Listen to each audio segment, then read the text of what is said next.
$5 a plate. I like that lemonade too to go with it. Make your figure looking good. Praise the Lord. Thank you, Jesus. He's a jealous God. Hallelujah.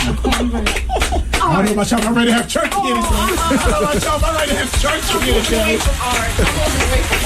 I'm stuffing out of this one. You call it with the blood of Jesus. You put in the blood of Jesus. I want your equipment short out. We're going to get shocked by it. I'm not touching another thing in here. I'm keeping my rubber soles on the floor.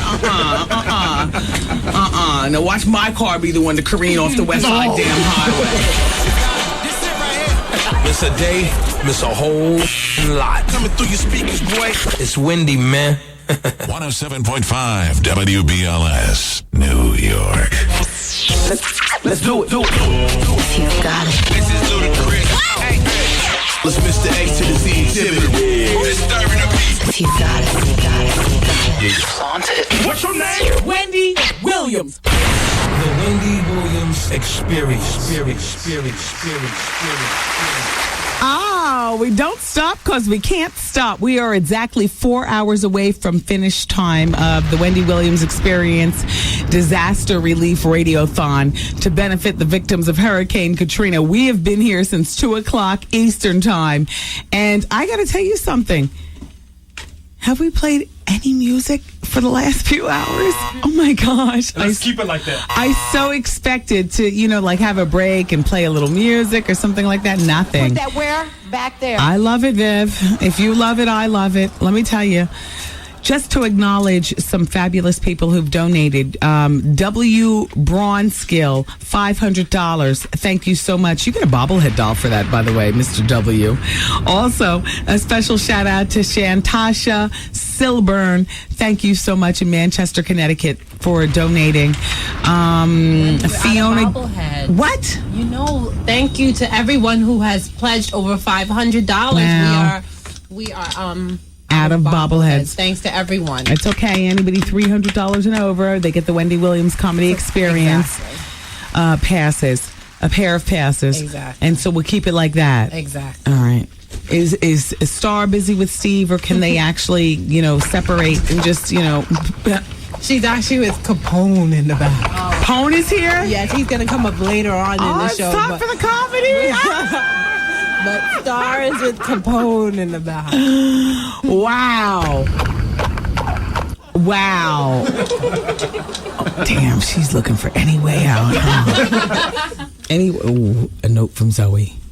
Miss Linda Van from Brooklyn just donated $500, and she wants tickets for the comedy show and a shout out to the whole experience. Thank you, Linda. She's got that, Zoe, because we're out of bobbleheads. So $300 and over, even if it's $1 million.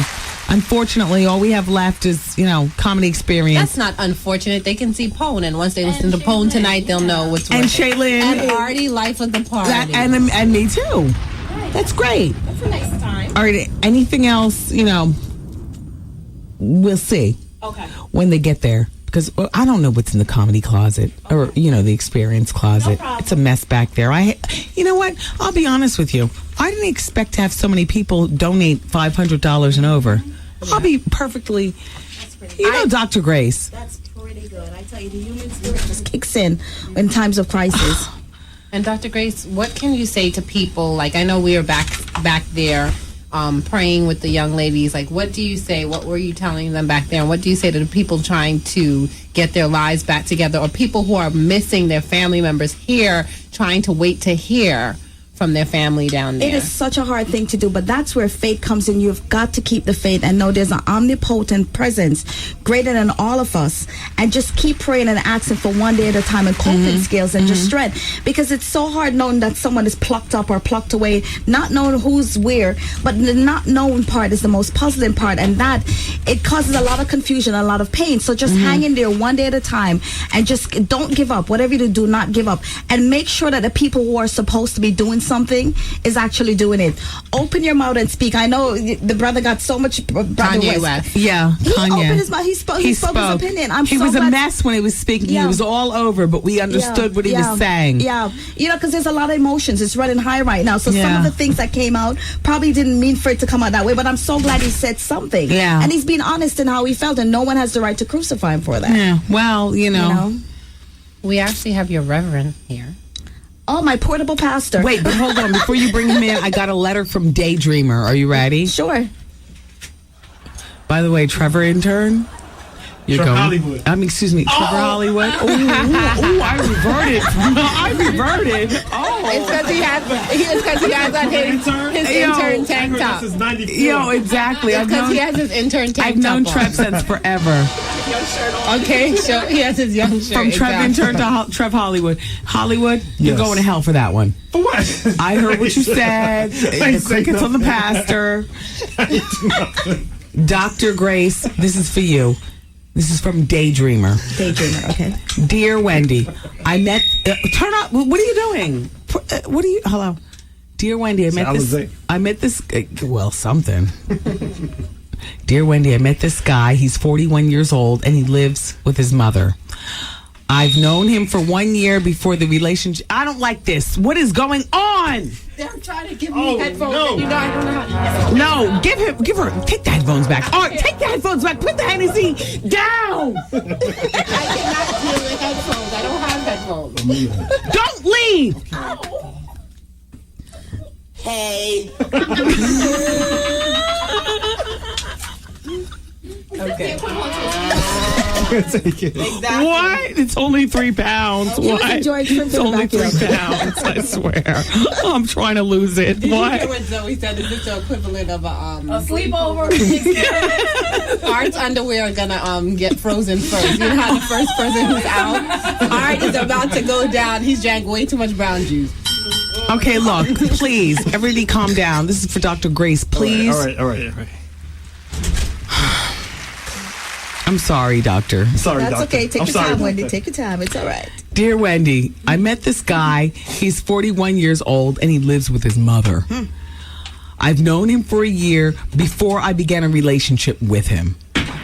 I have realized that I have been putting more into this relationship than him. I have helped him out with many things. The only time he talks to me is when he is in my presence. However, when we are on the phone, he always has something to do.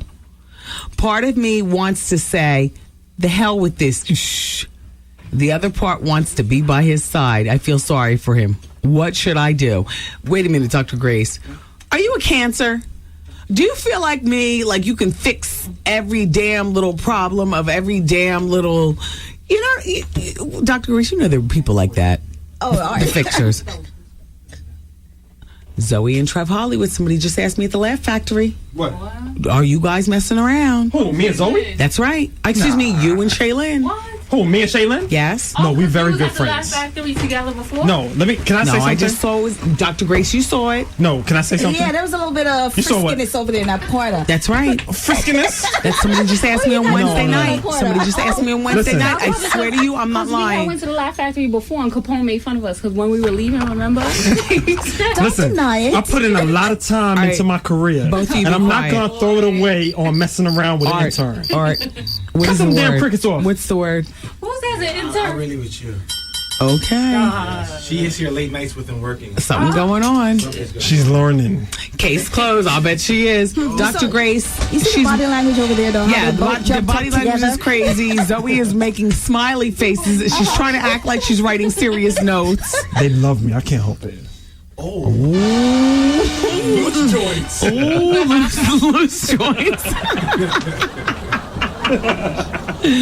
Dr. Grace, Wendy, for I daydreaming. smell loser. Yeah, what is he doing at two things? What is he doing at home with his mother at 41 years old? His mother has cancer? Oh, is that what she said? I don't know. I'm just Is giving it you. really his mother? I'm- Or is it his baby's mama? Oh, gosh. Because what happens a lot of times, men will tell you, it's my sister, it's my mother, it's an old relationship, we have nothing in common, but she didn't have any place to go. But a lot of times they like to tell you it's the mother. She needs to go there, find out. First of all, she should probably leave the relationship. But for her own sake, go there, meet his mother. If that doesn't put an end to it, I don't know what will. Because if he doesn't speak to her, only when they're by themselves, that means he's afraid of saying something. And she better make sure it's really a mama roommate and not a bedroom mate. But something is going on there. I mean, whichever way, it's like a no-win situation. Because at 41 with your mother, you know, it's like, Okay, 31 with your mother? Because I'm still saying, I say 25 and after. Yeah. With a man or a woman. Absolutely, because that's just, you know, get out of the nest already. You know what I mean? Try to get out there and start building a life for yourself so you show responsibility. At home with his mother, he's going to make a transition from a mama number 1 to mama number 2 because he's going to expect, what are you laughing for? It's the truth. Dr. Grace, is there a difference between a man and a woman? What if it's a 41-year-old woman at home with her mother? I think unless she's taking care of her mother. You know, but really, she needs to go out there and find out what it's like to stand up on your own 2 feet. It shows responsibility. Right. I know nowadays people like to move back home just to save a couple of dollars. Well, even if that's just a transitional period for a little time, but if you're doing it for 41 years, nonstop, there's something really wrong there. Get out of the nest. Yeah. You know, so basically with that situation, and she's trying to date him, and he's at home with mama, and he's basically keeping her in the dark then. So he has her like, you know what? You know what those blow up dolls when you just bring out for certain That's right. time. Yeah. So she's like a convenient play toy. And she's lapping it up. He's making me laugh. No, I know. There's a lot of shenanigans going on here, Dr. Grace. I know. But that situation is like, no way. Dr. Grace, I find that there are a lot of women who and men who date one another sooner than I'd like when it comes to what? What's going on over there? Elisa the Booker is sitting on Art's lap. Okay, now the truth serum has come out. You're asking about me. The truth serum is in the studio. And a lot is going on. Maddox's dad, Miguel, who is holding me down at home. When's the last time you had sex? Just asking. That's over a year ago. Oh my God! Nicole was like, "I know you looking at me funny." I love your honesty. Exactly, over a year ago. Art will fix that in 5 minutes. The stairwell's unlocked. In that case, Art doesn't even look like he can sit up straight. In that case. Trevor's mad because he didn't get a lot. Doctor, there are a lot of men and women who, in my opinion, date each other with children before their time. Like, for instance, when I was a single woman, I said, before 30, I will not date a man with kids. Because it's too complicated, and I know me as a woman, I can't deal with that other baby's mama drama. Now, going out and having a one-time date, if that's what you want to call it, with a man with kids, that's one thing. But dating and getting serious with a man with kids, I knew me already. I couldn't do it before 30. I figured after 30, isn't this crazy, but I figured after 30, do I have a choice? But see, you're honest because you know that wasn't you. Some people can deal with it, some people can't. But I think people should be honest because if they can't, don't force the situation. And then when you go in there, everyone is miserable. Be upfront, be honest with it. And basically, when you're dating the person with kids, the children are an extension of him, if you look at it that way. But unfortunately, there are a lot of other dramas come in there when they can't seem to cut the cord, where there's a clear line to say the exes, when they get together, just discuss it in an amicable way, just the well-being of the child. When the arguments start to come up or someone gets jealous that someone is seeing someone else, it gets too sticky in there. Yeah. So unless there's a clear demarcation line, then leave it alone. But you were very honest. Some people cannot deal with it, and some people love that. I couldn't. Unfortunately, and because people call and they ask me for advice during advice hour, which is 3 p.m. to 4 p.m. Eastern time. A 21-year-old girl calls me and she says, "Oh, well, he has a child." Immediately, like, I've shut down to anything else she has to say. I'm just like, why? And I know that's judgmental, but I just feel exactly. Yeah, she's still so young. Exactly. Still, especially if the kids are brats. But you know, really, but you know what as well? Because sometimes they can actually get along well. It depends. I was going to say that. It depends. And it depends sometimes there's no drama either. But it is, overall, it's very young though. Yeah. But it depends on her level of maturity and what. Because some women honestly just want to get married and have a family. Yeah. Still. Yeah. You know, and that's okay if that's what works for them. That's fine. My thing is balance out the career and the family. That way no one can ever take steps with you. Now, our people poll question for today, the one from Friday, which we just gave you the results of today. Are you satisfied with your life? 75% of people said no, and 25% of people said yes. Today's people poll question, which I can't wait to tomorrow to answer. Do you have sex more than 4 times a week? Yes or no? Yes. No. Want to call my husband up and ask him?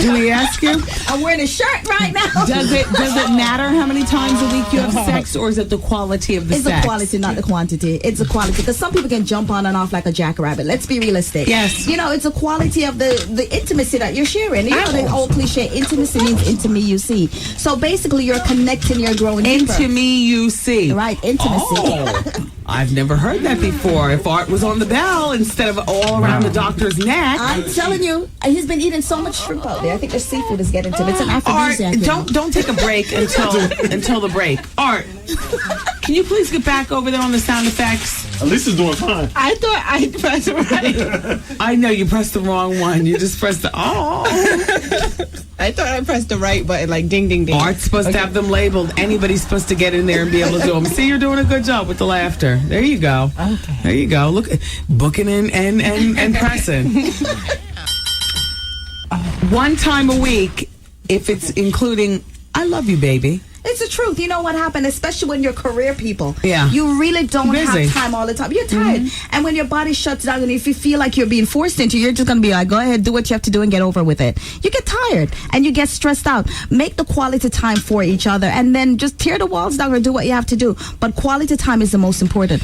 Sometimes it goes into once every 2 weeks. It depends. Right. Yeah, so it happens. It really does. The thing I found it very difficult, bringing it back to why we're here so many hours after the normal time that we end the show, is the hurricane relief. Yes. How do people think about sex and rape during a time of disaster? You know what happens, Wendy, when people are in a situation where there's a depraved mentality, meaning when people are like cattle just being thrown on there, it becomes like survival of the fittest, unfortunately, but it's true. Some people display this beast-like behavior. It is just sad. It was, the ones who are doing it was just part of their nature in the very beginning. And it's just a minute few that are doing that. Yeah. And so it was like a free-for-all now where they feel, okay, I can tote these guns, I can do whatever I want to do. Now I'm free, I can do whatever I want. And unfortunately, they're hurting the very same people who are in the same condition as they are, which is so sad. Remember the Rodney King situation back then when people started to riot, burning on their own neighborhoods, which made no sense. No. You know, it's just senseless. And, you know, wherever you go, you're going to find some depraved people in every race.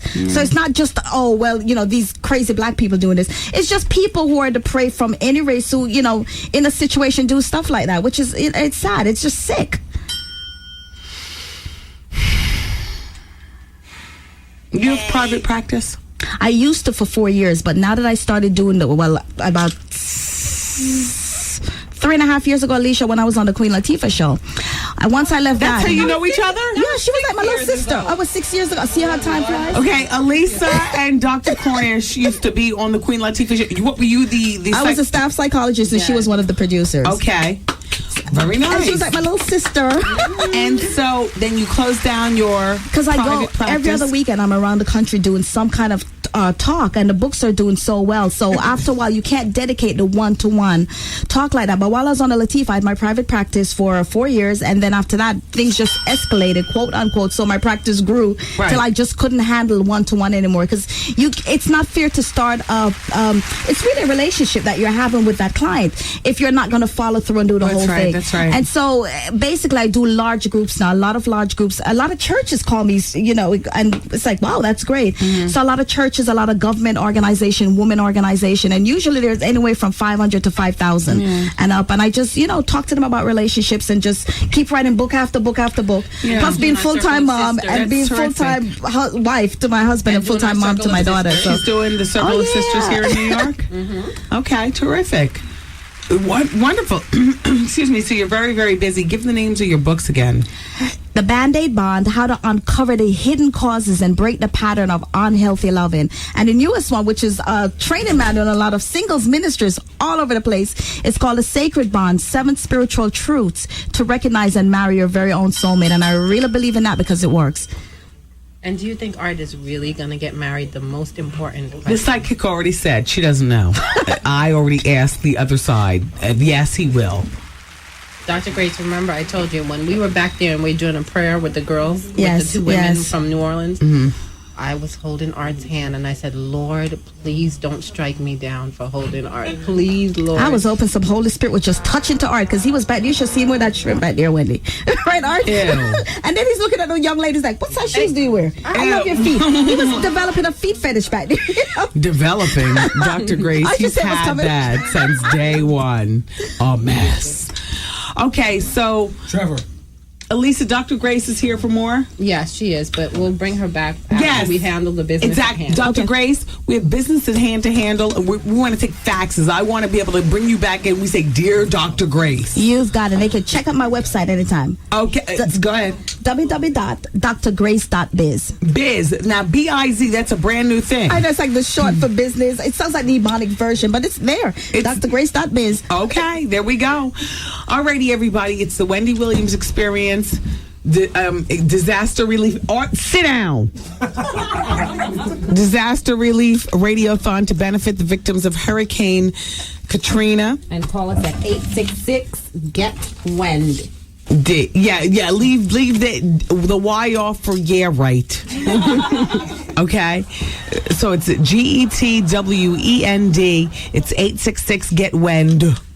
And pledge your money. It will be going to the American Red Cross. We are now just over $45,000 in donations, and I want to thank thus far all of the what? Somebody's calling to see who's studio. I want to thank thus far all the volunteers and everybody who's been, gracious enough to call in. I don't care whether it's, $5, $10, $20, or, thousands. Every dime counts. These people are in need. And, through all of our laughter and everything, and I'm no different than everybody else, I am really trying to play it off right now, honey, because I want up. A toe is still a toe. No, it's not. Am I playing it off, though? You're doing well. People are talking, and I'm telling you, all them sound effects going through them moves and all that other kind of crap we got going on up in here. I'm straining. Nah, you're doing all right. I am straining. You're doing good. You're doing good. Oh, another note from Zoe. No, these are just facts. Oh, okay. Okay. Here, Zoe, take these back to the pledge. Wait, hold on. Let me shout out a few more people. Kim Tillman, thank you very much. South Orange, New Jersey. She's got $25. Here's $500 from Janice Jones in Jamaica. $500 from Deborah Dawn Julius in Laurelton, Queens. Lavanya Morgan's good for $10, and $50 from Geraldine Cartagena in Flushing. Thank you. And I told you $250 from my dad, Albert Payne in Brooklyn. Oh, that's fabulous. Kim Lorio. Only because it's $50 short of him showing up at the Laugh Factory and really criticizing the situation. Thanks, Mr. Payne. He's just happy that his daughters are safe. Exactly. That your little sister is here to go to... they fight like cat and dog, but she's here from Tulane going to Brooklyn Law. That's right. And she got free tuition or something? Yeah, they gave her free tuition, but because she paid Tulane's tuition. I think Tulane might be giving the money from their school straight to the schools that take them in. Right. She's got one more year. She graduates this year. Next year. What you doing? I'm turning on my headphones. No, I don't do that. I leave that up to Art. What are you doing? Art, press the appropriate button. We're talking about cricket. Elisa's sister. Listen, no cricket. Press, how you doing? Stupid. Look, everybody, affiliates, I realize that I guess this is normally where we're going, right? Yes. All right. We got a couple of minutes. We got a minute and 10 seconds. It's okay. Give them the head knock for 30 seconds. Play a couple of owls. And let them go into their break. And when we come back, we're going to let's just re-judge the whole show. All right. Yeah. Let's just re-damn judge. All right. And in the meantime, if you all are calling, if you're within our listening range, whether you're online or whatever, if you have, South Carolina, Columbia, South Carolina just joined in at 10 o'clock. Oh, God, you're back. Thank you, Columbia. All right. We're glad to have you all here as well. It's the Wendy Williams Disaster Relief Radiothon to benefit the victims of Hurricane Katrina. We've been on the radio now for over 8 hours, and yeah. Columbia, call us at 866-GET-WEND, GETWENDY for your mama. Yeah, exactly. Leave the Y off for your mama. Your mama. And everybody, you can call that same telephone number and call with your checkbook or credit card or what have you, and pledge. All of your money is going to the American Red Cross. And special shout out to Shawnee Caterer. Her food, why are we eating caviar pizza in this dusty ghetto environment? Because Shawnee's fabulous at 646-354-3214. Okay, and later she has to come and talk to us and just talk about Yeah, she is, and she does. She bought crab legs and everything, and she's catered for some of the most fabulous people on the planet. The most fabulous, you know the celebrities. 646-354-3214. That's Shawnee the Caterer. And we're going to take a break, and we'll be back with more of the Wendy Williams Experience Disaster Relief Radiothon. By the way, this is me knocking on my own head. And then they just, remix it in the studio. And I had to open my mouth and close it to make the different marcations of the sound. And the tambourines are my bracelets, my bangles that I never take off. All right, so you listen to this for 30 seconds, and then we're going to commercial, and we'll be back with more. Keep it here. Thanks. Turn this up, Hollywood. It's genius.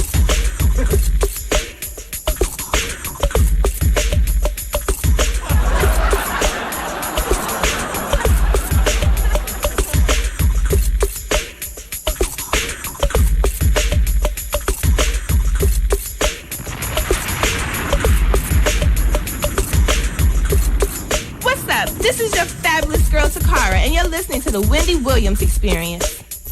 These are like our brothers and sisters. Yeah. We say that, as black people, but it's really true.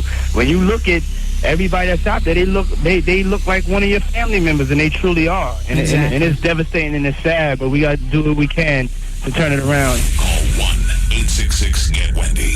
That's 1-866-438-9363. Pledge what you can. We'll pay for the call. Yo, did you catch this flashback? The first page of this fax got cut off, but listen to the rest of it. I couldn't believe my eyes. Wendy, my son was giving my husband a professional. Stop!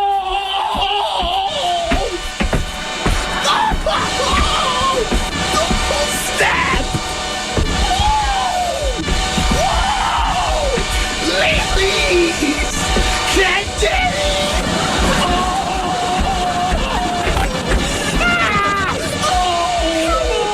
The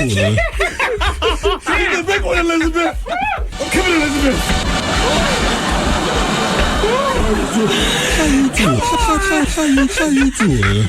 I'm gay, I'm a homo, I like guys. I'm gay, I'm a homo, I like guys. I'm gay, I'm a homo, I like guys. I'm going home. I've had it. It's a day, it's a whole lot. Coming through your speakers, boy. It's Wendy, man. Wendy Williams. Microphone check, 1, 2, 1,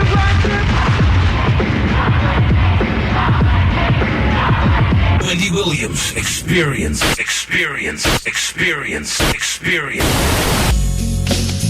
Oh, in the living room getting it on, and they ain't leaving until 2 in the morning. Yeah. Pocket full of and doing you too. Love them hoes. Ease up, G's up. Bounce to this. And on gin and juice. Special shout out to the people over at Seagram's. Thank you so much.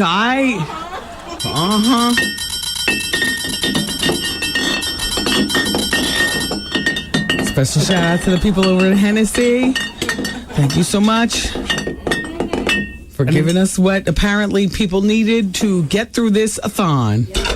Oh, hell, not people. Me too. 12 hours up in here. It don't feel like it, though. No, it doesn't. I told you we could do it. And look, we've been on the radio since 2 p.m. Eastern Time. It is 10:34 Eastern Time. You didn't know whether to hit the bomb or the laughter, so you hit both. No, I heard hit the bomb, but the Hennessy's kicking in. Yeah, you know. All right. Fingers slipping up. Listen, my hands are dried up like a crocodile skin right now. Because when I get in my zone, I start blinking real hard, like 25 times a minute. And I start Purelling my hands. That's how you can know I'm in a zone.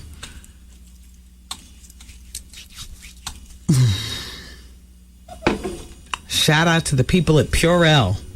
Thank you so much for your hand sanitizer. I don't know what the hell's so dirty around here, although I just did come back from the bathroom. Maria is apparently on vacation. Oh, yeah. Because I got to tell you something. It smells like a raw tampon up in that piece. Yes, it does. And here I go. It's after hours, still trying to get the fashion look, tucking my belt all around, and you know what I'm saying? Like somebody, like a fashion police is coming up in here at this time of night. Everybody, good people.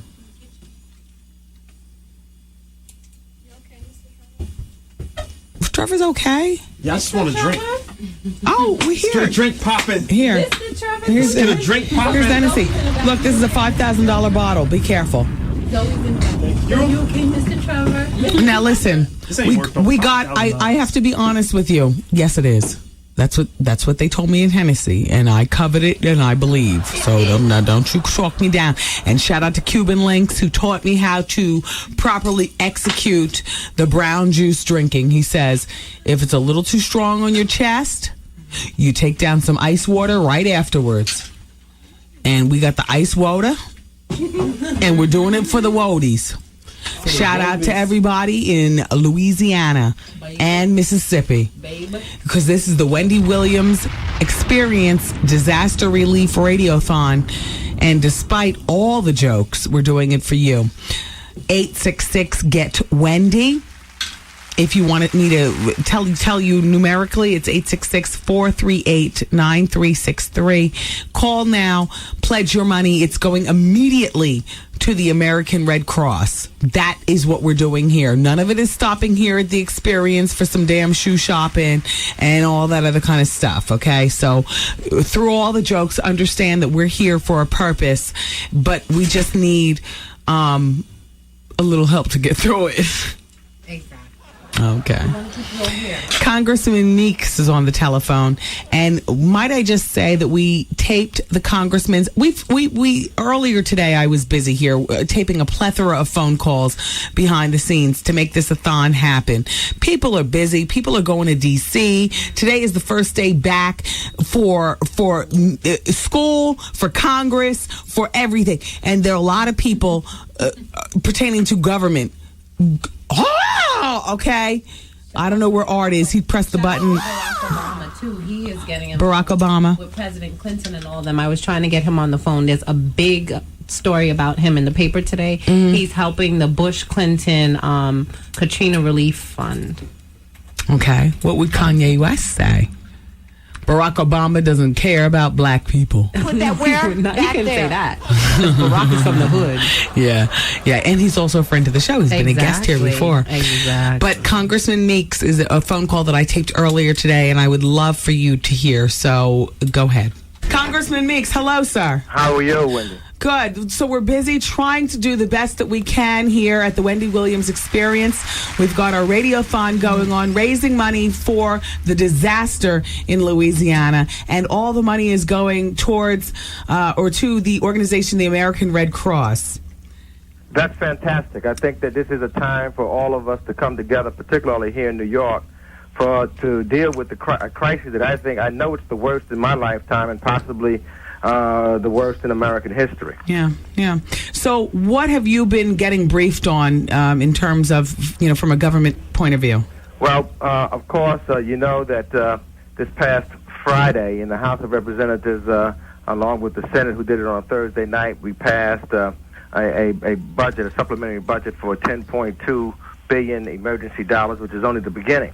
I can tell you that the Congressional Black Caucus has also solicited to sit down with Secretary Rice so that we can be completely updated upon our arrival later this afternoon in Washington, D.C. Congress is back in session today on Tuesday, and we're going to meet with Secretary Rice to be updated. It's our first day back to Washington since this terrible storm. But we have been, members of the Congressional Black Caucus all over the country, for example, have been mobilizing and talking to Congressman Jefferson and Congressman Thompson in Tennessee and in Louisiana and Mississippi, respectively, to raise money, to do exactly what you're doing, to look at places that we can identify to get people some money. Congressman? But we just think that it's been too slow. That's right. As far as the response of the government to do what has to be done. That's right. Hey, Congressman. And hundreds of lives had to be lost. And so we are very upset about the lack of government response in a timely fashion. Now, we all remember back in December, the tsunami disaster. That was cleaned up in 2 days. The beaches were open. Well, that is correct. So this has been this is not a tolerable situation for, as we've been talking among ourselves, and that's why we're demanding to meet with Secretary Rice and others within the administration to find out what went wrong, why it was so slow. Well, and how to rectify it in a timely fashion as we possibly can. There are people that are thinking, and I am one of those skeptics that wonder, could this be the government's way of offing lower socioeconomic black people and blaming it on Mother Nature?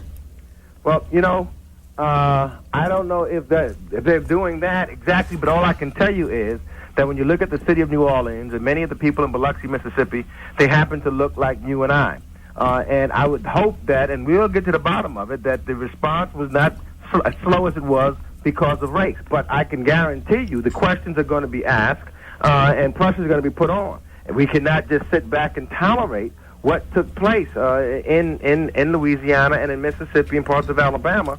And we are going to probe to get the right answer so that we can make sure that, A, this does not happen again, but B, we begin to rectify and try to hold as many people as we possibly can. It seems like almost over 90% of the people that we see on the news are black, Congressman. That is absolutely correct. And when you look at the city of New Orleans in particular, it's no surprise. I mean, you look at their mayor and their police force, etc.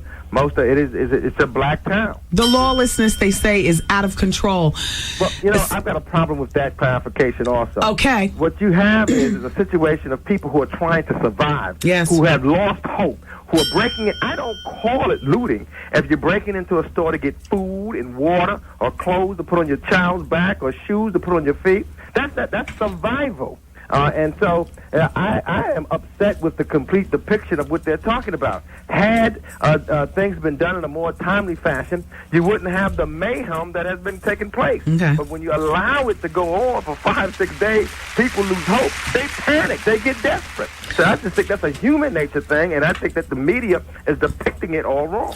Do you think that the media is attempting to make us as black people, not just in New Orleans, but across the board, look like wild savages? Well, clearly, if you look at what they've been showing, or at least how I've heard it reported, it depicts. They pick out the best. They have not picked out, as I have been talking to some individuals, where black people have been helping not only other black people but everybody out there. There's been this humanitarian piece that's going on, same as took place in New York during 9/11, where they're helping one another, trying to survive. And what they seem to be doing is they're just trying to pick out and depicting the violence of a few, and that is after 5 days of frustration. So it is absolutely ridiculous, if you ask me, to talk about a people who are trying to survive because of the lack of support and the slowness of the federal government into moving, and that's what we've got to make sure we address. It's Congressman Meeks on the telephone. Okay, let's start with the positive. What is President Bush doing right? Well, what he's doing right now is he's down. He went down. He visited, and we're trying to get some of the money. We're getting some of the troops in to help to distribute them. But I've got to wait till I get to Washington this evening to really be debriefed as to what's taking place and what this administration has done. Because what I've been seeing and I've been heard is just too slow. Okay, so that's what he's doing wrong. That's correct. So I can't tell you, what he's doing right. I think it was good that he brought President Bush, his father, and President Clinton together in an effort to raise funds for the ravished areas, as happened with the tsunami in Indonesia. I think that was a good thing to do. I think that in trying to rally some of the private industries together to donate money so that we can make sure we get those are good things to do, and to try to bring people together. So if you can say that those are good things that have been done recently. My radio show can be heard in Louisiana, in Shreveport, and then in Alexandria, and it used to be heard on the now washed away radio station in the washed away city of New Orleans on Q93. It is no more. There are people listening right now, all over the country, online, on the radio. But what can we do here in New York? What do New Yorkers need to do? Well, I can tell you, there's a number of things that we can do. Number one, we can give.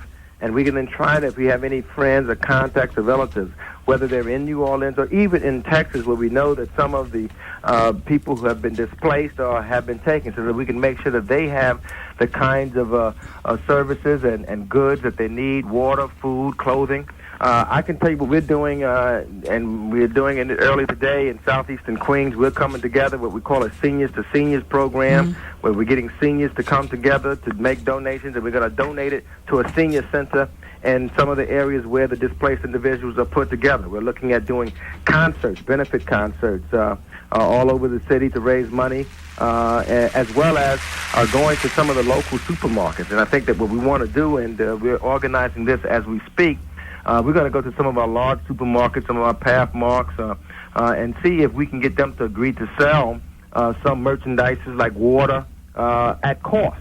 And then we can ask some members of the community to come in and buy some of these goods, which will be already packaged, and then we can manage to ship them into these senior centers where we know that there are people who have been displaced of now residing. Right. And that's a way of getting the entire community involved and people to make a contribution. And I would imagine what you just said doesn't just necessarily apply for New Yorkers, but non-New Yorkers alike.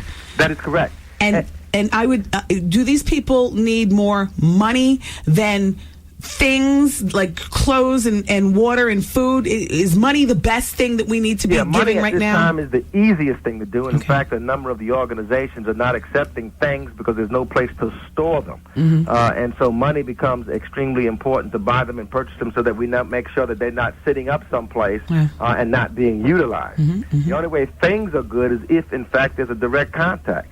For example, the Congressional Black Caucus is trying to locate some specific senior centers and or shelters and some of the places where they're being where people who have been displaced are put.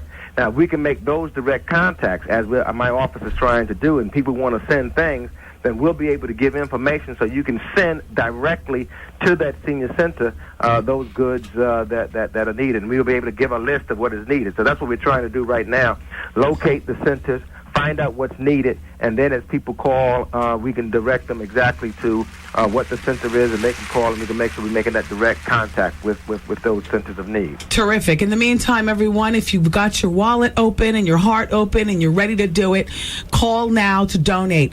The money, 100% of the money that you give today for the Wendy Williams Experience Radiothon is going to the American Red Cross. Like Congressman Meeks said, money is the best thing to do right now. So if you're ready, you can do it now. Congressman Meeks, thank you so much, sir. It's always a pleasure. Thank you. Good being with you, Wendy. All right. This just in. Reports surfaced last week that rapper Busta Rhymes and 5'6" Brooklyn boxer Zab Judah got into a scrap at a party in New York in which one of them ended up being knocked out. Some accounts have Busta Bus the winner. Others claim that former IBFF world champion delivered the blow. That would be Zab Judah. AllHipHop.com says he's able to verify that the altercation did take place. There's a particular writer. His name is Illseed. Why are we going with a story by a damn man named Illseed? Because it's late into the a-thon and deep into the bottle? Okay. Okay, hold on. There's a fight. And this is what Illseed said. I heard the party in question, Busta was possibly a little tipsy with two girls. Girls? What? Girls. Since when he and Zab got into it, I heard Zab rushed Busta and knocked him clean out with one punch. But on the flip mode side, I heard Busta was the one doing the knocking out and Zab was actually arrested. What? With the southpaw tipping the scales, somewhere between 140 and 150, Busta was considerably size advantaged. But according to Illseed, Judah may have been carrying the great equalizer. This is what the seed says. I can't call it, but I heard Super Jab got caught with a piece on him. Oh, not a piece. A piece? Wow. And may have gun charges pending now. At least they were scrapping like the old school, if they were scrapping at all. I ain't said, but Zab is one of my favorite boxers, and Busta got me patiently waiting for the Aftermath debut. That's not happening. Busta's done. That's a wrap on his career. That career has been over. Yeah. Whatever. Yeah. That's all he's good for right about now. You jump on something with a little Mariah Carey or one of these little hot boys, the Mobb Deep or something like that. Tell you, Busta is not the only one. What? Nobody hears you. What? Busta's not the only one who women is starting problems for them. Trevor's about to get knocked out by Shawnee's husband. Why? Did you see how Trevor was doing? Yeah, Trevor gets very flirtatious to say the very little frisky. Oh, what? Look, in his tight black tank top, talking about, hi, have we ever met? My name is Trevor. But he likes women through his bone. With Busta, he likes to bone through his women. Yeah. I turned that around nice. All right. I didn't do nothing. Speaking of Shawnee, look, let's open the door for our caterer, the lovely Shawnee. 646-354-3214. Look, it's the Wendy Williams Radiothon to benefit the disaster relief effort there in New Orleans. All of your money pledged will go to the American Red Cross. You can call now. We're here for another 3 hours. Actually, what would that be? 3 hours and 10 minutes? Yeah. To 866-GET-WENDY, 866-GET-WENDY. We're here for you. And, make your phone call. We're not touching the money. I know about now you're feeling a bit nervous about anybody in the room. I don't blame you. But we're just having fun up in here. Is here doing her piece for the Red Cross effort, the Radiothon effort. Thanks for the food, Shawnee. No problem. It was fabulous. Look, when do we have a chance to eat caviar pizza? Damn you. I'm glad you liked it. Oh, loved it. Good, I'm glad. I love all the food that you make. And so I was giving this number. Please don't tell me this is a wrong number. 646-354-3214. That's right. That's you. Yes. Talk about some of the celebs you worked with, because that makes people say, oh, wow, good enough for them, good enough for us. Eric Sherman from EPMZ. Okay. Malak Rock. Chris Rock's wife. Chris Rock's wife. Who does a lot of charitable stuff with a lot of other celebrities involved. Right. Hillary Clinton. I've done stuff with... and Wendy Williams. Of course. I know, but right now we're not looking that good in the hood because, we just... You know what I'm saying? Hey, right, all right. Sit down! Sit down! I gotta go get the board because Trevor gotta go out. Where are you going? I'm just going downstairs for a minute. For what? You know what? Oh. Well, the stairwell is open. With Shawnee being here, Wendy does say, Wait, who's pressing the sound effects? Shaylin, is that you? Shaylin. You better work it out. Work it out, Shaylin. Work it out, Shaylin. Oh, you see this? Go goes to show you what women can do. That's right. The men have to have 2 people on board. Exactly. Shaylin's doing both. Shawnee, Hard to hate her. the food. I want to talk for you just a moment about that dip, that brown dip. The smoked seafood pate. Oh my gosh. That's my invention. Can I tell you, I filled up on that. It's an aphrodisiac too. Be careful. I don't feel anything though. You will Not- later. Not with these scums. Yeah, I don't feel anything. But definitely, it really is. It's delicious. Everybody always wants the recipe, but It's secret. Yes. So, what's your website? Caterbyshawnee.com. Caterbyshawnee.com. I just had to fire the website guy though, so it's still under renovation It until happens. I find the right person. It happens. It's SHAWNE. By the way, shout out to Farbra Alexander, $500 she just donated. Thank you so much, Farbra.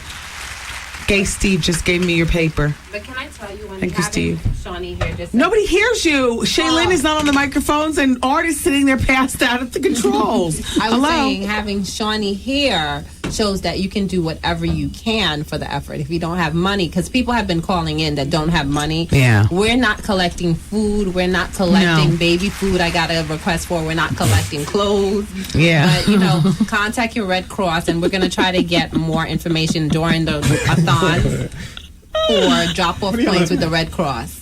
What are you laughing at? Loose joints? Yeah. Loose joints covering up his joints going downstairs. Just go ahead downstairs. We're not going to talk about you behind your back. Go Yes, ahead we downstairs are. with Gay Steve. Okay. How you doing? That's me on the. How you doing? Shawnee, though, does many events throughout the year, including baby showers. And one of the best things, I swear, that thing about having a baby shower for a woman and using onesies as the invitation it still rings in my head like, oh my gosh. Thank you. And thank you very much. A lot of people like that idea. Yeah. And baby bibs, you can use those. Yeah. Mm-hmm. You actually did that for your own. Yeah, my own saw shower. she I use brought in baby a bibs and sample. onesies. Is your husband here? No. I was saying shout out to her He's not husband here, because yeah. Chev is trying to holler. Okay, He okay. sure was. Yeah. He Oh, he accosted was? me in the hallway. Okay. And with her angel smile and her angel shirt on. Yeah, you are. You're a young woman. What are you, under 30? I wish I was under 30. You look wonderful. Thank you. So this is your business, caterbyshawnee.com. Yes. Please spell your name correctly for everybody. SHAWNEE. The food is fantastic to die for. A great pick-me-up during And the presentation is equal to the food. All the flowers that you use fresh flowers. I use roses. To make your presentation. And did you notice the roses were the actual bowls for the caviar? Yeah, I did. I was so busy digging in, though. I just, I personally, I have no appreciation for stuff like that in between breaks. Mm-hmm. But to sit back and look at it, like if it was at my house, if it was a party, yum. And I used pink for you. I thank you, Shawnee. No problem. Damn you, Art. You and your 5 seconds. And I'm back and forth in the room. I'm gouging in the food with a damn big spoon. Just ruining stuff. But Shawnee, you did a really nice job. Thank you. I wanted to do something, but I really, don't have the resources. I would like to spend like $10,000 to everybody over there, but I wanted to do something, and I thought it'd be a real good pick-me-up for your staff, and just to keep everybody going. We and wouldn't be able to energized. survive without the food. I'm It's glad the you only food that enjoyed we it. had all day. It's the only food that we had all day, Shawnee. It's the only food that we had all day. So thank you so much. And Art, they can go to, if they forget, caterbyshawnee.com, SHAWNEE.com, caterbyshawnee.com. They can go to the WendyWilliamsExperience.com. Yes. Are you saying yes or do you mean I'm it? saying I'm going to put it on there. No. See? You're a liar. I said I'm going to put it on there right now. What? Look how dim his eyes are. I'm going to put it on there right now. Elisa, look at Art's eyes. I want his underwear because he's about to pass out. You want my underwear? What? How you doing? Can I just say one thing? Go ahead, I just want to Shawnee. thank my staff and my mom because she keeps me all together. Go. Keep it But going. My staff has just been great. And Who are they? Who keep are up they? with my Who are they? craziness. Al, my nanny Titi helped me today. Okay. Our housekeeper Claudette. Everybody Okay. just pitched in and did a good job for me, and I just want to thank them, especially my mother because she keeps it all together. And she inspired the Rose? My grandmother. The Rose? Her name is Rose. Okay, that's right. I And remember. it's been bringing me luck for the past 5 years, I think. And Shawnee's a mother too, Wendy. She's a I know. 9-month-old. She's like me. busy. She has a young baby and She's she's here in the married, late hours. She's busy. She's I'm the only lactating person in All right, so you can pack your stuff. Okay. And we're finished. Are we finished eating? Yes, it does. Yeah. Okay. It was all so good, There's Sean. no more crab legs because Art was the first one out the gate. Yeah. That would be Vinnie Brown. Oh. Thank you, Shawnee. Thank you, Wendy. I appreciate it. Any last words? Because I'm about to get into another story. Because since I was on the show, so many people have been emailing me, and I booked a few parties, and I want to thank you. Oh, good. Okay. You know, I always get lost in what we do here, thinking we're not really doing anything much for anybody or whatever. But you know what? We raised over $45,000 today for this so far for the Wendy Williams Experience Disaster Relief Radiothon, and I thank you, good people, for listening and contributing. Remember, when you call 866-GET-WENDY today and today only, all of your money is going to be going towards the American Red Cross, because you call and you give your credit card tomorrow, and I'm going to Bloomingdale's because Gucci's got the new shearling boots and they're $895. I need me a benefactor. No, but you know what? Call today. You can charge it. You can pay by check or what have you. And we've got all of our Girl Fridays on staff, including Bianca and Kristen and Stephanie and Shaylin is here, and Efwa, who just left, Gay Steve, who's downstairs with Trevor. And Crystal is here, and Onika is here. Onika is here. She just left. And Star, and we have and what is it? What's your name, child? Jahan. I'm sorry, Jahan. And Jahan is here. And Asia's here too, from Newark. And then we have our Fourth volunteers. Ward. Shout out to Dorinda that just left. Yes. And Arlene, my sister, and her friend Melissa. And who? we have Will. Who the hell is that? That's one of my partners. He's here helping out on the phones too. And then the two women that Will Butney, the chief. Yeah. And he's on the phones now. What you need? No, but you know what? And thank you, good people, also. Now, look, the jokes continue as the a-thon continues next with the Wendy Williams Experience. Shaylin, give everybody the Wendy Williams head knock break beat for 30 seconds, and then the affiliates will know when to go into the market or the commercial breaks. Affiliates, I apologize. Shawnee. Shout out to South Carolina again. Shout out to South Carolina again. Thank you, everybody. Hey. Thanks, everybody, for turning us on. Hartford, Philly, thank you so much for helping us do the good work. Thank you so much for calling in. Shawnee Caterers, thank you so much at www.caterbyshawnee.com. SHAWNEE. Affiliates, you got about 20 seconds. And 646 is her number, 354-3214. Listen for the applause, and then we all go into the break together, and then we'll be back, all right? All right. How you doing? Thank you. Thank you so much, Charlie. No problem. Anytime. Hey, this your boy Trey Songz.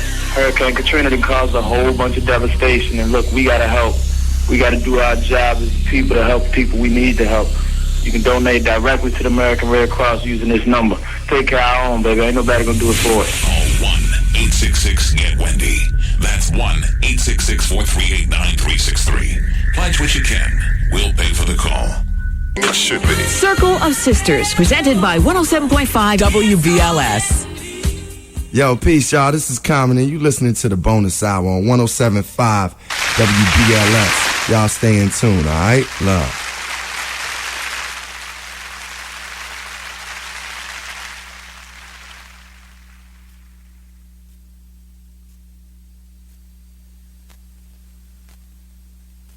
One, two. Well, it's not exactly the bonus hour. However, it is what it is. Oprah Winfrey, everybody, has taken a helicopter tour of the hurricane-ravaged New Orleans with the city's mayor, Mayor Ray Nagin. How do you say his name? Nagin. Yes. Nagin. For a special Oprah Winfrey show that's going to air, well, it actually aired earlier today. It's entitled Oprah on Location, a special report from the Hurricane Katrina catastrophe.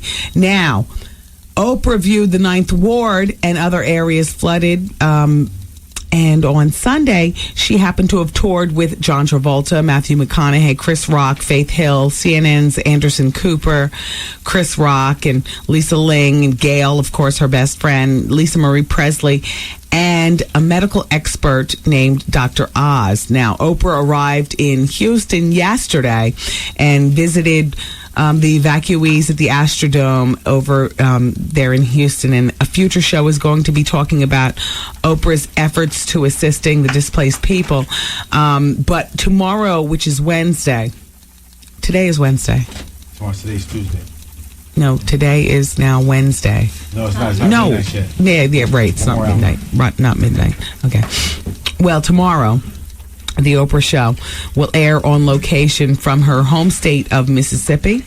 And on Thursday, Kanye West is going to appear on Oprah's show. The show is entitled How My Worst Moment Made Me a Star. And it's not about the presidential speech that he gave about President Bush hates black people. It's about how his worst moment, this was taped back in April, how the car accident that he had spawned through the wire, And in the meantime, Oprah's protege, Dr. Phil, was in Houston last week consoling thousands of people at the Astrodome, and people are doing what they can. Dr. Phil has taped a future show of the Dr. Phil show. What are you breathing so hard for, and why? What, did you run up 41 floors? No, we took the elevator. Who's you? You and Bianca? No. Oh. Steve. Oh, okay, Steve. It's okay. You don't need to talk. Shout out to Wendy Carter. Oh. She lives in New Jersey. Thank you, Wendy. $500 donated. Delilah, how do you say this last name? Sumter on Hopkins Street in Philly. Thank you, Delilah, for the good work. $150. Denise Kurt Murray. Thank you, Denise. St. Albans, Queens, in the house. Susan Mann. Thank you, Matawan, New Jersey. Keita Harper. Thank you, East Orange. Margarita Morales. Look at Jeff Hollywood. He's so happy he's clapping by himself. Margarita Morales of Melrose Avenue in Lynbrook, New York. Thank you, $100. $50 from Shalonda Moore in Danbury, Connecticut. Thank you. Lorraine Garcia, $150 in Hoboken. $300 from Beverly Handy in Damaris, New Jersey. All my life I lived in New Jersey. Where the hell is Damaris, New Jersey? Where is that? Area code 201. Well, damn, it must be right next to New York. I don't know. Hey, Bev. Strange. Yeah, thank you, Bev. Janet Rains in Deer Park. That's good water. Thank you. Strangely. Turquoise Seco. South Orange. Thank you. $300. Jeez Louise. People are really... Look at Yvonne Oliver in Flushing. Thank you. Isabella Berth in Jamaica. $100 right here from Bolsetta Guario in Leona. Thank you. $1,000 from my radio station, WBLS New York. They're going to add another zero to that. I know it. You know how they are. Trying to play humble next to the big giants. You know what I'm saying? We're surrounded by giants here in New York at WBLS. Listen, if you know anything about, my business, the radio business, one thing that you do know is that my business, all the radio stations are being swallowed up by huge companies that own, hundreds of radio stations at a clip. Some of those radio stations I work for, I'm not hating. I am syndicated, thankfully, to some of those huge companies. But my flagship station, the one that I sit at my perch and I broadcast out of every year here or every day at 3 Park Avenue, happens to be WBLS. It's owned by a family, a little black family from Harlem or wherever they're from, Sag Harbor. There's some place where they grow strong and focused. And that family's the Sutton family. And the Suttons own this radio station. And can I tell you something? Every day, one of these big giants is trying to buy my station. Every single day. The Suttons hold out. I don't know what they're holding out for. I'd have been sold. Kind of money that's being offered for this piece right here. Ooh. We like your boots. Oh, thank you. Thank you. Back to the business at hand. You know what I'm saying? The Suttons hold on to this station and their principal. They don't want it going to bigger business, because we do the business here. Yes. But, they don't want it. And so, I'm down with that.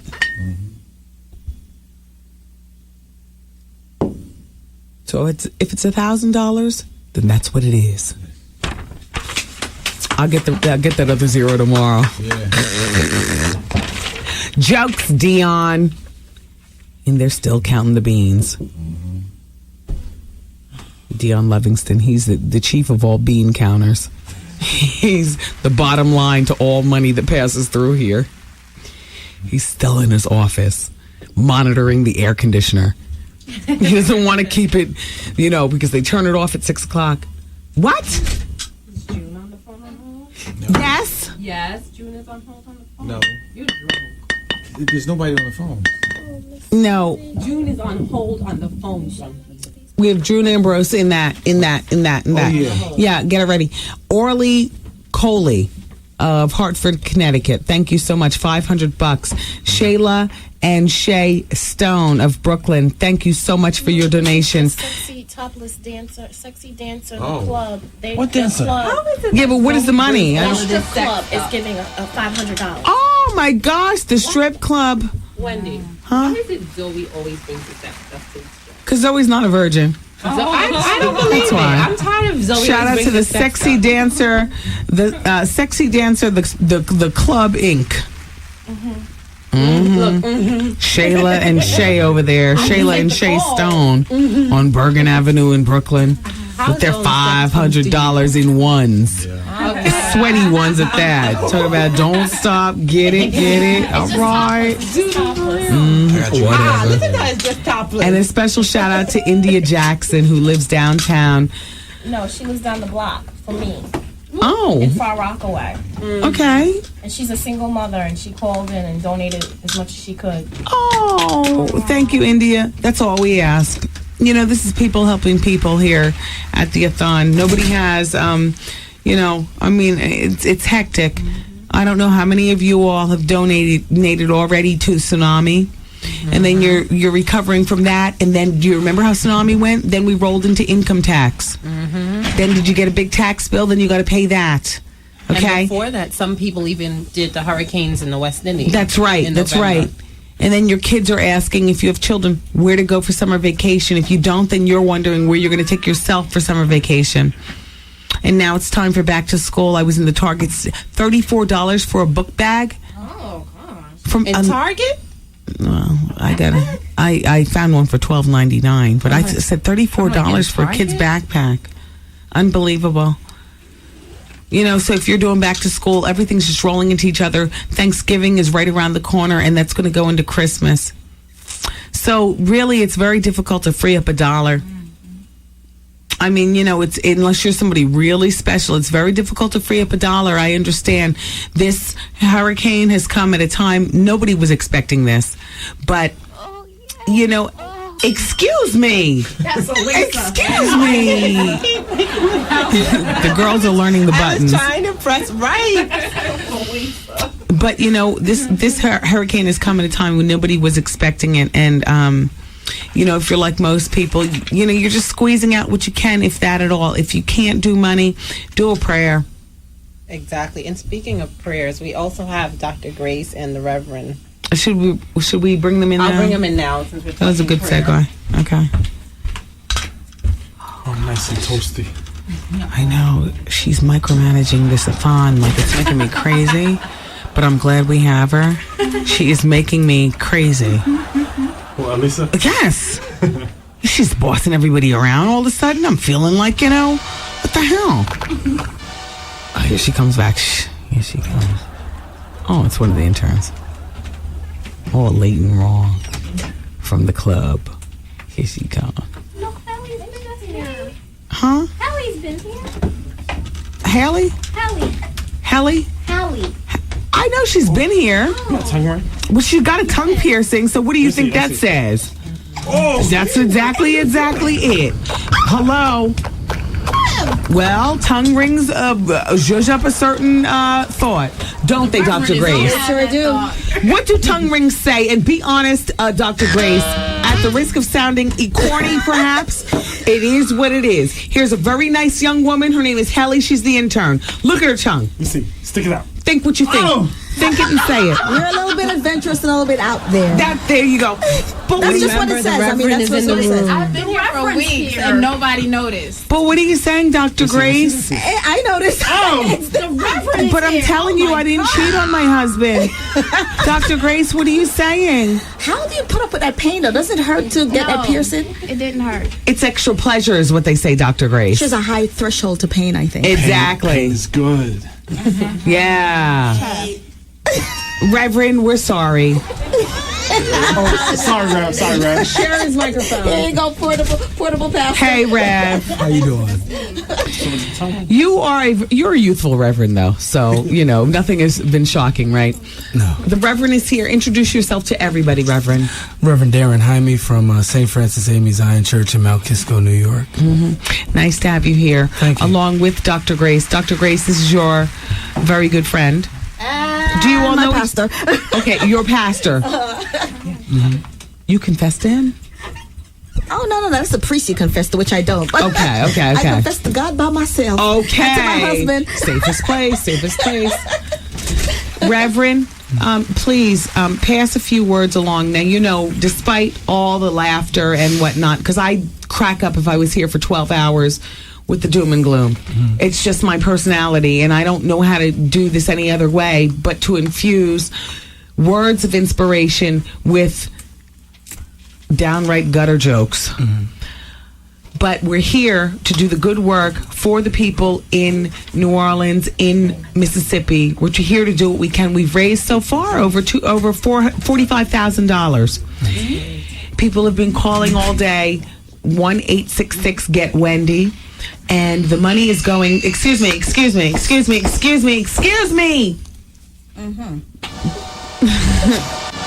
sorry, Reverend. The money is going to the American Red Cross. Say what you want, Reverend, pertaining to times like this and the human condition. Well, I think that times like this are very important for us to remember that it's important for us to stay focused. There are people out there whose lives are lost. There are people out there who've lost everything. But in spite of those people who've lost everything, they still have a resilient spirit. And they're really willing to go the next mile, and they're really willing to do what they have to do. And so we have to keep the same kind of we have to stay encouraged. We have to stay focused. Programs such as yours that uplift and help the young people, just like Dana, who was just here a little while ago. Right. They really need to know that there's somebody out there that's looking out for them. And so as long as the media can continue to put a positive spin and help out, that's really what it's all about. Yeah. How you doing? Anybody, Reverend, you don't have on headphones. There are all kind of bombs going off in my head. So that's what the laughter was for, huh? Thank you, Dr. Grace. But you know what? You're right, Wendy. You need some humor release. You really have to have it, because you know what? All the tension, laughter from a psychological point of view, I mean, it helps you just to release so much stress. So laugh. If people are calling in and laughing, have fun with it. But know it's for a serious cause at the same time. Exactly. Yeah. Exactly. Reverend, what is the church doing in terms of donations, or what are you encouraging your parishioners to do? Well, we've encouraged our church to go out and get all the necessary stuff, from water to diapers to things like that, because there's going to be a caravan that's going down to Houston and Louisiana. I'll be down there next week. Oh, okay. And we're looking to take some things down there. There are a lot of young people who are displaced and hurt right now. Yeah. We've understood that there's about 400 children out there that can't find their parents. Yeah. And only 40 of them have been reconnected. So there's about another 360 to 400 that just don't have parents, And so we're encouraging people to bring in all the necessary stuff, money, all of that.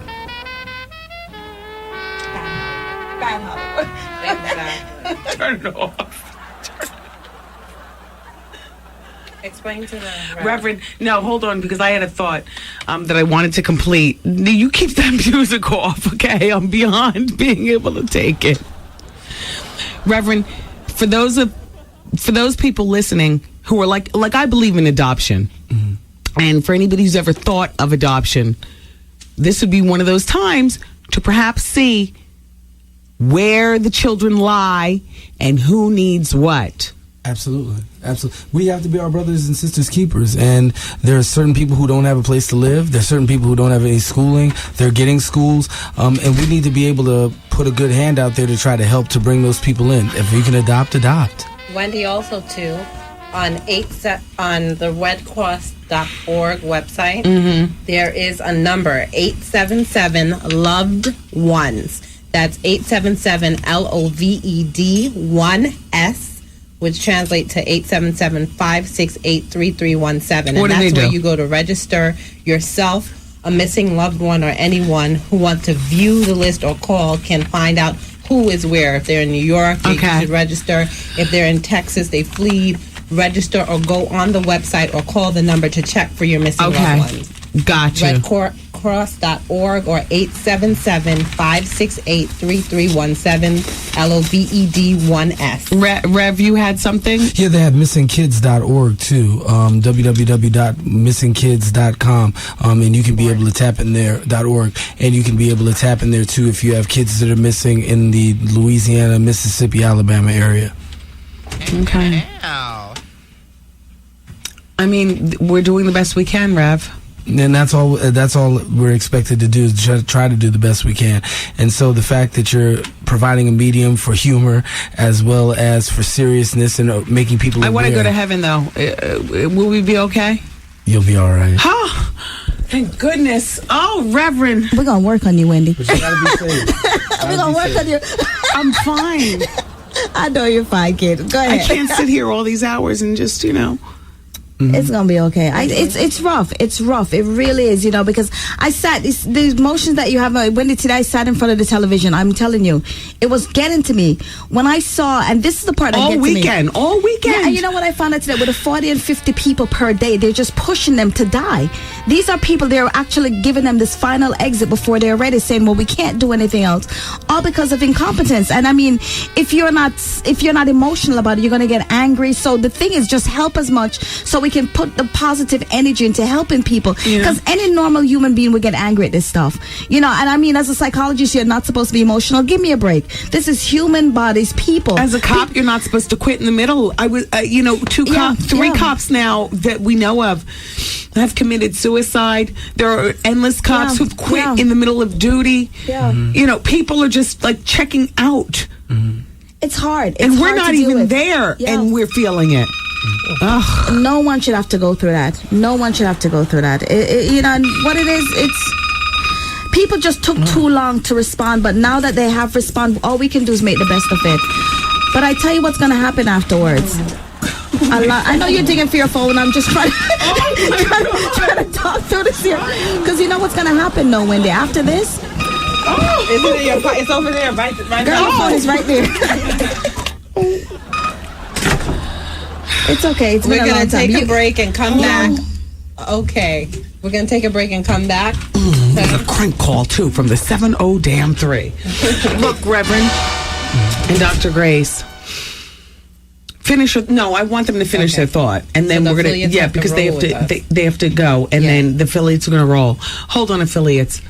I'm going to say something. I don't know if it's against the radio show for the prayer, because Darren can do the praying afterwards. But one of the things I want to say with this is the emotions. People are going to go through different emotions. Now is the rescue mode, so everyone is in rescue mode. People can't find each other. People who had jobs can no longer support their family. So you're going to see people who aren't there feel guilty about not being a part of it. Exactly. So you're going to see a lot of anger, where people are going to need a lot of help and a lot of therapy. And I mean, this is no time for anyone to be trying to get their ego out there. This is time when we all have to realize the ground is leveled at the foot of the cross, and we each have to put something in there to help. And it's all about helping people. especially people where we all basically just one human. Just look at one human body, one human body, and helping people, and stop with this class thing. Because if it was somewhere else that had happened, the help would have been there before. We have to be realistic. If it was Denver, the help would have been there before. And I'm out there saying that. People can email me. Go ahead, www.drgrace.biz. I don't care. Email me the good and the bad. What are you saying? You go along with Kanye West? You know what? I'm trying hard to believe that it wasn't, and I'm hoping that it wasn't a racial thing. I really am. For us as a country, I'm hoping that it wasn't. That's all I can say.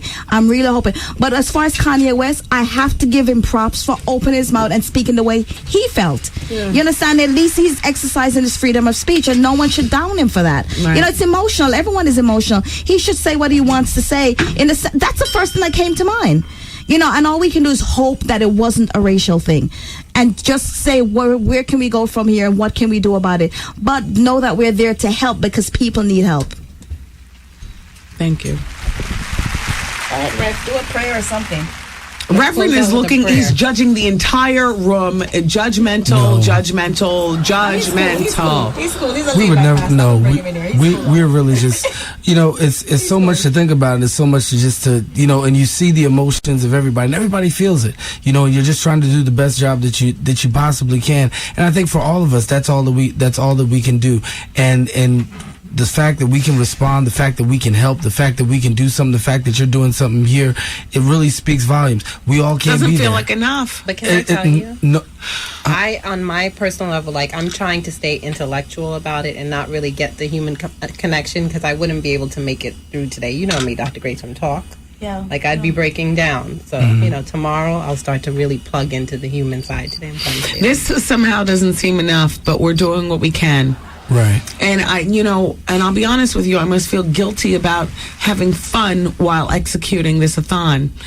Somehow we're supposed to be suffering along with everybody, but it is. Well, somebody out there is looking for the bright side, and we have to bring a bright side, whether it's through stories, whether it's through laughter, whether it's through positive emotion. We got to bring a bright side out too, and so it's important that we share both sides. The Bible even talks about there's a time to weep, there's a time to laugh, there's a time to, and we have to use all of these at this present time.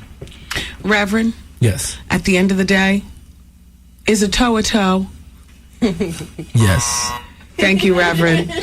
Wendy, one of the things I want to add to this, if I can. What? This, I do relationships, but this is why it's so important for relationships. Yes. Get together, because when you fall, and when things, even though their family being plucked aside, make sure the relationships are intact. So when you go through these challenges and disasters, you can actually look at it, because a lot of finger pointing is going to start afterwards within the family structure itself. Yes. To say, well, I wasn't there, you weren't there to do, you don't know what I went through, and then people were ushered in, living with, folks for now. Yeah. After about 2 weeks, you're going to see a whole lot of stuff coming out as well. You understand? So there are different dynamics, but at least get them to someplace safe, and then we can deal with the different interdynamics and the intermingling. But it's a lot. It goes back to human relationships. Okay. We're going to go into a break. Affiliates, thank you so much for riding out. Dr. Grace, friend to the show. You'll always be back. Oh, I certainly will come back. You don't have to be so judgmental. We're not judgmental. Yes, I see you looking, and it's really terrible. It's really making me feel like, I'm trying. You are. We're there for you. But it is what it is, Reverend. Hollywood, is the Reverend judging? He's looking around with his reverendly eyes, seeing what's going on in the room. You're not supposed to be judgmental, but you're judging. I'm all uncomfortable in my own house. But you're doing such a great job. That's the thing. Look, we're going into a break. We're still raising the money for the good cause regardless. 866-GET-WENDY. Please call in, pledge your money. It's the Wendy Williams Experience Disaster Relief Radiothon to benefit the victims of Hurricane Katrina. All of your money is going to the American Red Cross. We are looking for money, not clothing and the rest. I appreciate anything else you all want to donate, but really it's about money right now. It's about the American Red Cross. It's about you all calling the 866-GET-WENDY number, pledging what you could afford, and riding out until 2 a.m. Eastern time, because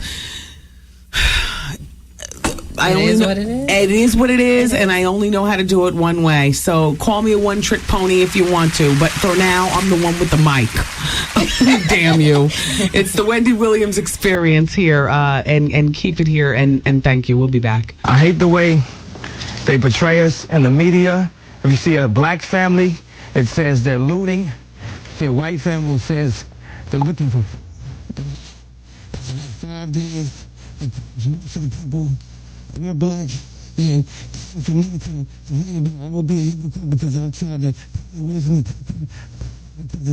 to watch. I've even been shopping before even giving a donation. So now I'm calling my business manager right now to see what is the best amount I can do. And if I was down there, and those are my people down there. So anybody out there that also, we can help with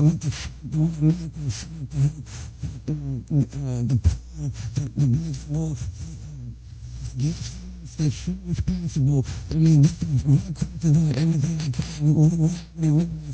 The people that war right now. Yes. What the deal? This is Kevin Powell. You know what I'm saying? Please help the victims of Hurricane Katrina. Support the Red Cross and all the agencies and folks trying to help the people down there in Louisiana, Texas, Mississippi. All right? Holla. Call 1-866-GET-WENDY. That's 1-866-438-9363. Pledge what you can. We'll pay for the call. Is this the main activity of your day? If you are on a Royal Caribbean cruise vacation, this might be the main activity of your day. Horseback riding in the Caribbean.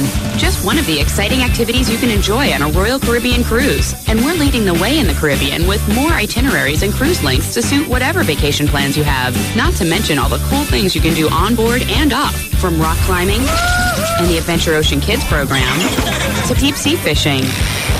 We've got it all. So a break from this leads to this. And the most amazing vacation for you and your family. Royal Caribbean International. Get out there. Get your next Caribbean adventure on board a Royal Caribbean cruise. 7-night cruises starting from just $5.99. Call your Expedia cruise specialist at 1-888-828-3427 today. Prices are per person, U.S. dollars, based on double occupancy, cruise only. Limited availability and available only on select sailings. Governmental taxes and fees are extra. Certain restrictions apply. U.S. residents only. Ships registered in the Bahamas. Can you come here, please? I can't. I gotta keep both hands on the wheel. What do you mean, both hands on the wheel? What are you doing? Fighting the G-forces in turn 3. Man, oh man, these tires are really grabbing the track. Why'd I let you talk me into the DLP high-def TV? You know, the sales guy warned me about this. Hold on tight, baby. We are going 3 wide down the straightaway. Okay, big guy. So what are your plans for after the race? Haven't got a clue. Hey, did you see me blow right by that car? Eat my dust. It's like he was standing still. Thank the sponsors and break out the champagne. When you have an HD TV with DLP picture technology from Texas Instruments, the clarity is so razor sharp, so lifelike. You're not just watching, you're there. You know what, honey? I gotta make a pit stop. Excuse me? Oh, honey, I am starving. I keep passing the fridge, but I can't stop. Make sure your next HD TV has DLP picture technology from Texas Instruments. It doesn't get any more real than this.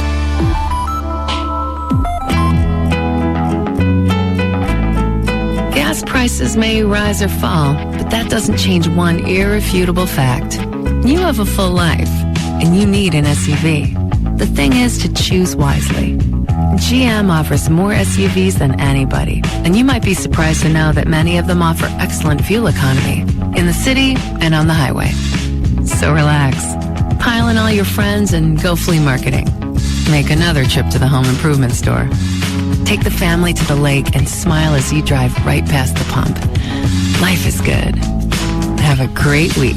Tell me where you are, and I will jump into my car. I won't slow down. More SUVs that get impressive fuel economy. Only one car company could do that. Only GM. To find out more, visit onlygm.com/MPG.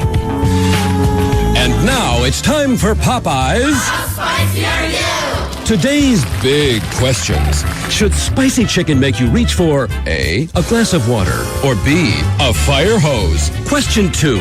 While eating spicy barbecue wings, do you want to wipe the sweat off your forehead with A, a napkin, or B, a blanket? When eating spicy chicken, do you want to A, breathe a sigh of relief, or B, breathe fire? If your answers were B, you're Popeyes spicy. A little zing and a whole lot of ooh-wee. Popeyes, America's favorite spicy chicken, is marinated in a Bayou blend of herbs and spices for 12 hours. Grab 10 fiery pieces for just $9.99. And for a limited time, get Popeyes spicy in a new way with Popeyes spicy barbecue wings. Spicy wings glazed in a thick hickory smoked barbecue sauce. Wow your mouth with 6 tongue-banging wings for only $2.99. Love that spicy chicken from Popeyes. At participating restaurants while supplies last, tax not included. Does your basement or crawl space have a damp, musty smell? That's a sign of too much moisture and not enough ventilation. And that increases mold growth and the buildup of harmful toxins and gases. But you can remove these dangers with a Humidex ventilation unit. Here's what one homeowner wrote. We had a dehumidifier in our basement, but it never got rid of the dampness and musty odors. Whenever my children went downstairs to play, their asthma always got worse. We had a Humidex installed, and I can't believe the results. Within a few days, the odors were gone, and the kids are feeling much better. With Humidex, there's no maintenance, no buckets to empty, no filters. For just pennies a day, Humidex provides moisture control and fresher, healthier air. Satisfaction guaranteed. Call now for a free Humidex brochure. Here's the number. Call 1-800-663-2585. That's 1-800-663-2585. Or log on to dryhousenow.com. Call now, 1-800-663-2585. Attention homeowners, is your house old, worn, frayed? Then call Herb Richards, Dr. Rehab. Imagine 300 square feet of vinyl siding or roofing, not $12,000, not $9,000, only $995. Only $995 with no money down. Call 1-800-600-5400. Need money? It's easy. It's simple. Convert your attic, garage, or basement into an income-producing apartment where applicable. With no money down, you could earn up to $1,000 a month, $12,000 a year. Need extra cash? Consolidate. You could save thousands, millions of dollars of financing funds available if you qualify. Don't miss this fabulous vinyl siding or roof special, only $995. That's only $3.33 a square foot. For an absolutely free estimate, call 1-800-600-5400. That's 1-800-600-5400. New York, New Jersey, Connecticut. 1-800-600-5400. For an absolutely free estimate, call 1-800-600-5400. That's 1-800-600-5400. Yo, did you catch this flashback? Wendy Williams and Curtis Blow. They say that you rap in the church as well as spin the music. Well, do you I rap gospel rap? I do gospel raps. Can we give you get him some headphones and let's hear gospel rap from the legendary. Can I bust something for y'all? Y'all laughing. Y'all ain't gonna be laughing. Watch me. What is your denomination, Kurt? What's your denomination? I'm a Baptist. Yeah. But I mean, I would like to think that I'm a non-denominational kind of Christian, you know? Yeah, no, don't ask, just give. Oh, get game. All right, wait, let them put it in. Do you know Bishop Jordan, by the way? He's a friend of the show. Yeah, I know Bishop Jordan, and that's where Reverend Run got his ordained ministry position at the all right, now your Zoe Ministries. Exactly. Jordan, yeah. Your volume is right underneath your lap. You can turn it to how you want. Okay. And we're going to hit this. Go ahead. There we go. Come on, turn that up some.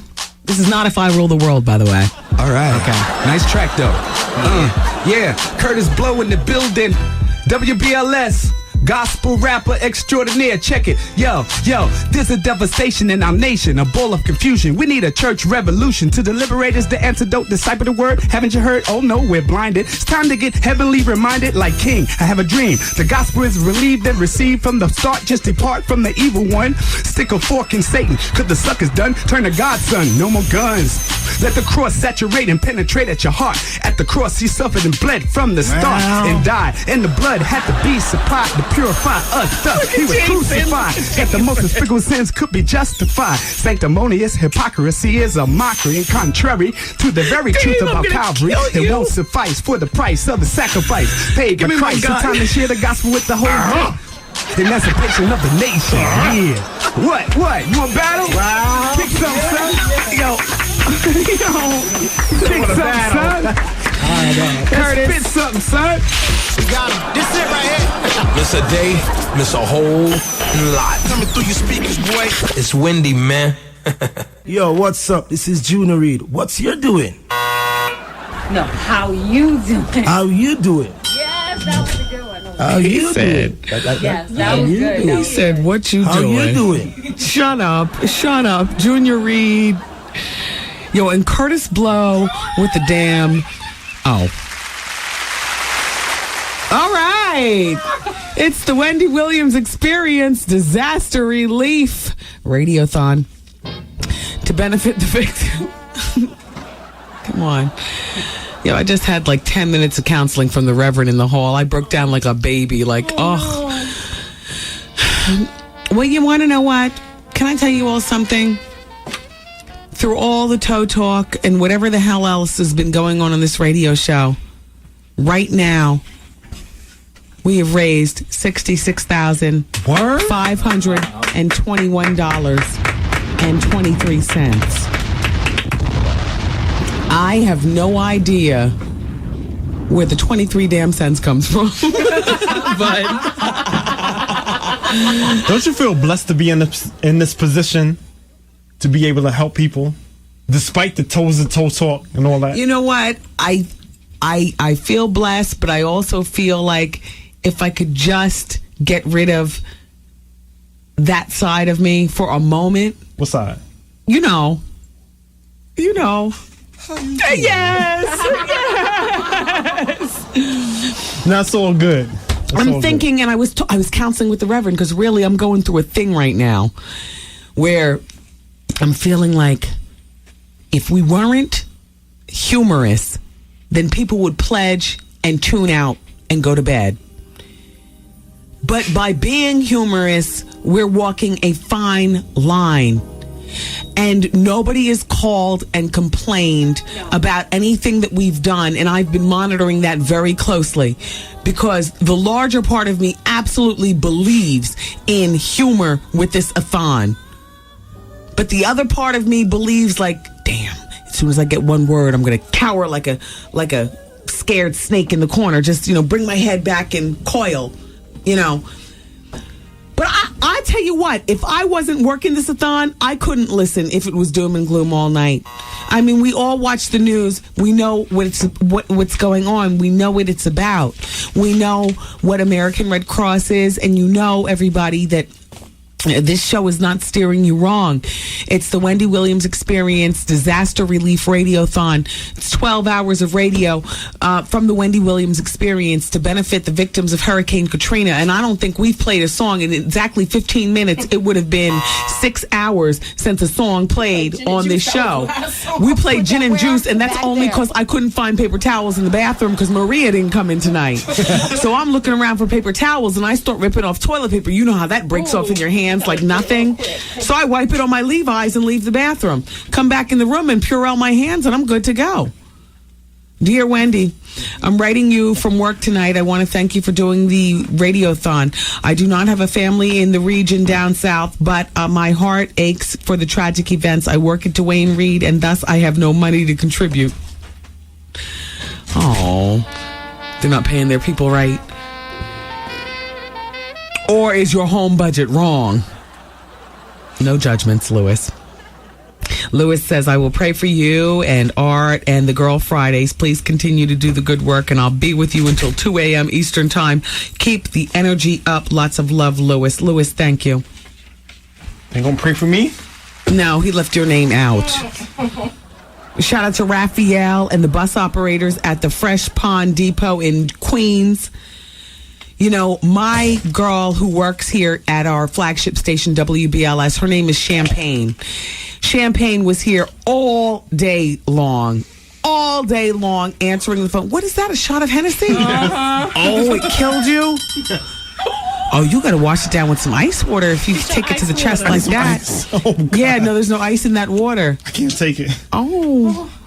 Give it 15 minutes. We'll check back in with you. You're already drinking with one pinky high to the sky. Gay Steve, you know what that means. No. Where's Shaylin when I need her? Oh. Okay. Excuse me. Oh, like Zoe's not good enough. And by the way, where is Art? With Shaylin. Oh. Art's taking your girl. The Fresh Ponds Bus Depot in Queens. Champagne took this message. Thank you so much, Champagne. They're donating 5 of their operators who actually went down with buses to transport people out of New Orleans. Wow. See? And that's there in Queens, driving all the way to New Orleans. That's what we call people helping people. Shout out to Patricia Thomas. Patricia Thomas and your $300. It'll go a long way. Yes. Linda Bano in Brooklyn, your $100. And Hazel Stewart in Elmont, your $100. Thank you. Thank you so much. Thank you so much. Thanks to you people and you people who I have yet to shout out. We have raised $66,521.83. Bless you. Bless you. Bless you. In the meantime, according to the papers in Washington, D.C., thousands of homeless people that were victims of Hurricane Katrina will be receiving free clothing bearing the designer labels of Yves Saint Laurent and Tommy Hilfiger. That's right. The clothes are illegal knockoffs. You see, when they run up in your spot, when you sell your clothes in New York City on Canal Street, one of the most notorious bootleg streets in all the world, they confiscate those clothes, and this is how the rest of the story goes. The clothes, illegal knockoffs, had been seized by the feds and stored in a warehouse. The agencies have 1 million items stored, including toys, hats, underwear, jeans, sneakers, sheets, blankets. More than 100,000 articles have been distributed to the survivors over there at the Houston Astrodome who were transported from New Orleans. So you wear your Louis Xavier. You know, the LX, you know. Better than nothing. That's right. You wear your Louis Xavier proudly. Mesquime, no. Speaking of the designers, I'm getting to it. On the phone right now is June Ambrose. She is a celebrity stylist. That segue about the warehouses and the bootleg clothes, Elisa, I'm just trying to make sure. was my segue into June. I'm just trying to make sure you're there. You know, I'm accustomed to being up. Hi, June. Hi. How are you? I understand you're in London. I'm in London. I'm actually in a store shopping. Wow. Well, as of course, the stylist. Are you shopping for a celebrity? I am shopping for a celebrity. Who? Jay-Z. Oh, what's he going to be doing? The London, some music awards or something? Well, he's actually nominated for GQ Most Stylish Man of the Year. So then the pressure's on you. Yes. I'm Yeah. pressed for time. It's crazy. Yeah. Well, good luck with that. In the meantime, I appreciate you calling up and pledging for the Disaster Relief Radiothon. What are you pledging? No, well, I've been on the phone with all of the designers, Baby Fat, Sean John.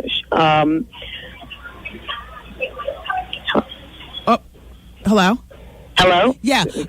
We dropped out for a moment. So in other words, as a stylist, you're going to get some clothing together. I'm pledging clothes. I'm calling everyone Adidas, and they're going to donate. I mean, by the time we do the tally, we should be looking at $10,000 worth of clothing. That's terrific. Everybody, we need money from you all, but for June, clothing is her specialty. June, we so appreciate it, No, anything that I can do. I think people really need, they said people really need to get their, get some clothing back because they've lost everything. And, the monies are great, but I personally would like to dress the backs of America and get those people back on their feet. Yeah. Thank you, June. Hey, can I ask you 2 questions on the stylist tip? The first thing is, do all of your grommets have to match? If you got gold on your bag, do they have to be gold on your belt and throughout? Absolutely not. I think it's really fun to kind of mix silvers and golds. I'm so glad you brought that up because as I'm out here shopping bargains, I'm kind of mixing up a bunch of trinkets and layers and beads, and I am seeing a lot of fun grommeting, things that are like kind of stainless steel with the antique steel. Have fun with it. Don't feel pressure to go gold all the way. Look at Disco Queen. And the second thing is, it's always been a legendary stylist thing that Gucci loafers and no socks equal gay man. Where do you weigh in on that? Because my very own Artie, like for the party, he's so nervous. He got the Gucci loafers, and at least I agree. I think it's very prep. It's very Harvard, Oxford. Depends on your lifestyle. I mean, depends on how you react once you get into a sockless moment. But every man's his own. Okay. Thank you, June, and thank you so much, and have a safe trip over there. Thank you much. Take care. Bye-bye.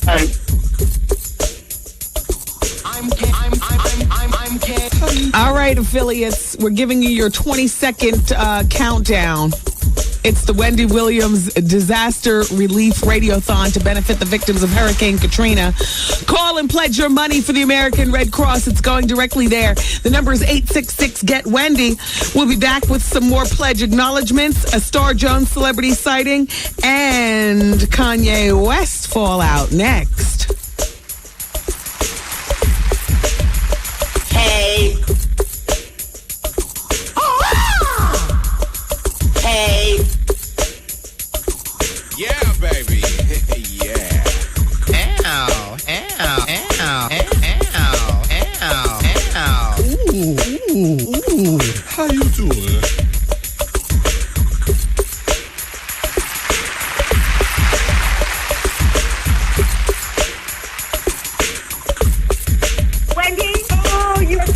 Hey, this is your boy Trey Songz. Hurricane Katrina that caused a whole bunch of devastation. And look, we got to help.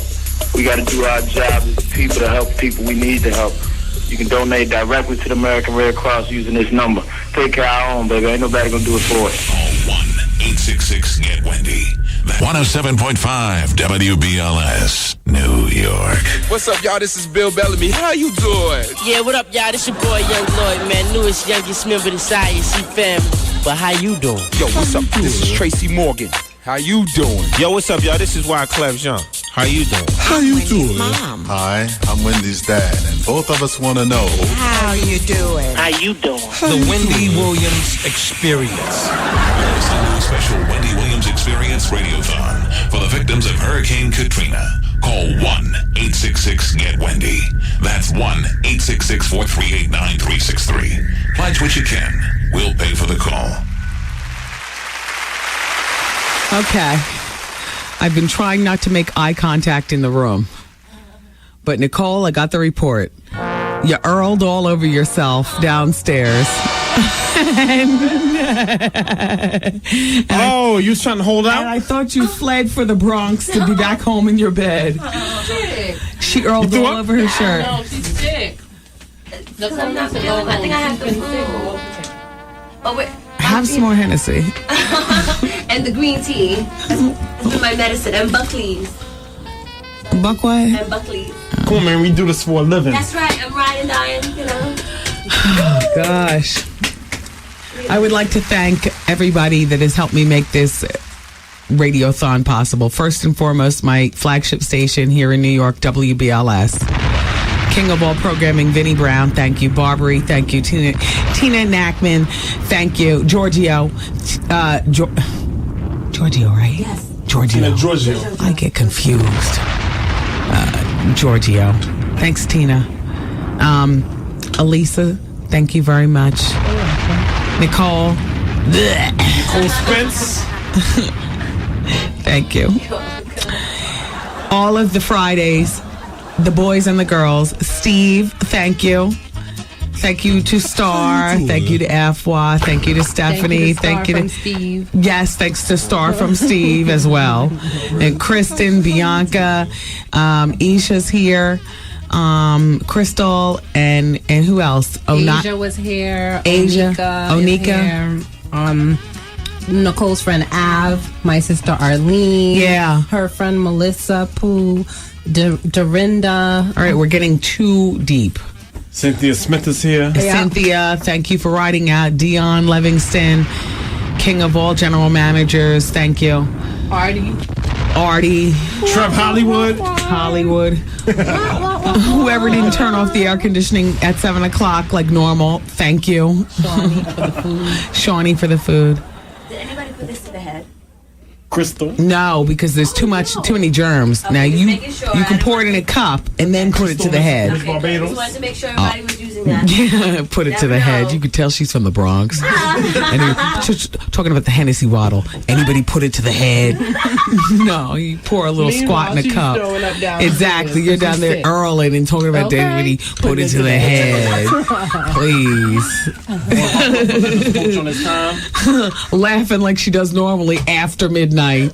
Speaking of laughs, Capone is in the back room, and either he is stealing our stuff or he's just being, We'll bring him in. Okay. Are we ready for high power jokes? Yes. Oh, yes. Oh, shoot. Who's here? Capone, the gangsta of comedy.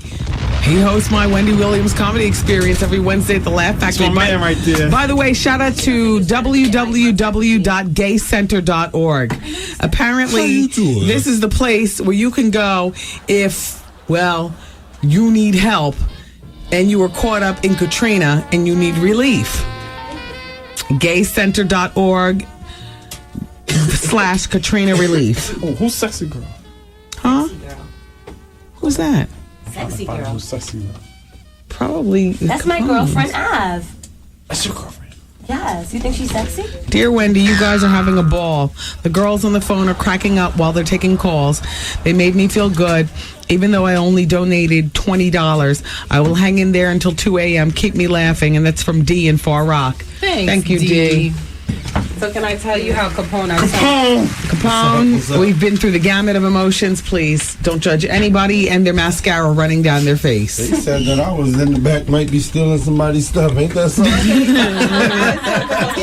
He's on a diet. He's trying to get out here without... I'm going to be sexy this next summer, trust me. Without us knowing that he have our stuff stuffed in his pocket. Capone, Nicole is here. And she's just the way you like them. Yeah, I bought her buckley. She told me she was sick, and I told her I'd take care of her. That's what I do. Capone loves the Capone. And he makes the salad, Wendy, remember? He loves the sick girl. Oh, yeah. Do you want something to eat? Here's a cake good. or something. No, he's on a diet. He wants to get out. That spread was really nice for y'all. It was nice, wasn't it? That Shawnee Catering. She was very creative with that ice cream cake and all that. Let me just shout out to Shodi, Brian, and Shodi's two children, Kaya, Kay, and Khalil Bryant. They have both individually, they're 6 years old and 10 years old, and they each had $125, equaling $250 being donated. Yeah. Wow. Thanks, kids. And Grace Field Sue in the Bronx, $50. There's so much going on, so much love. Yeah. You know what I mean? Well, you know how I am. I always say it on stage. There's a lot of comedy in the dramedy, isn't there? If we don't come together, somebody gonna bring us together. That's the truth. That's true. Bring out the change, baby. I say it every week. We together every week, and I say it on stage. It's the end of the world. You always say. I say it. So get naked. That's what you say. No, I say love somebody. That's what I say. Love somebody. Somebody will make you love somebody. That's the truth. Now, if things were to go down right here, you and Nicole would and Shaylin and Trev Hollywood and Star and Gay Steve, who wouldn't be gay anymore. Where are we going? No, would be in the other room. Oh, okay.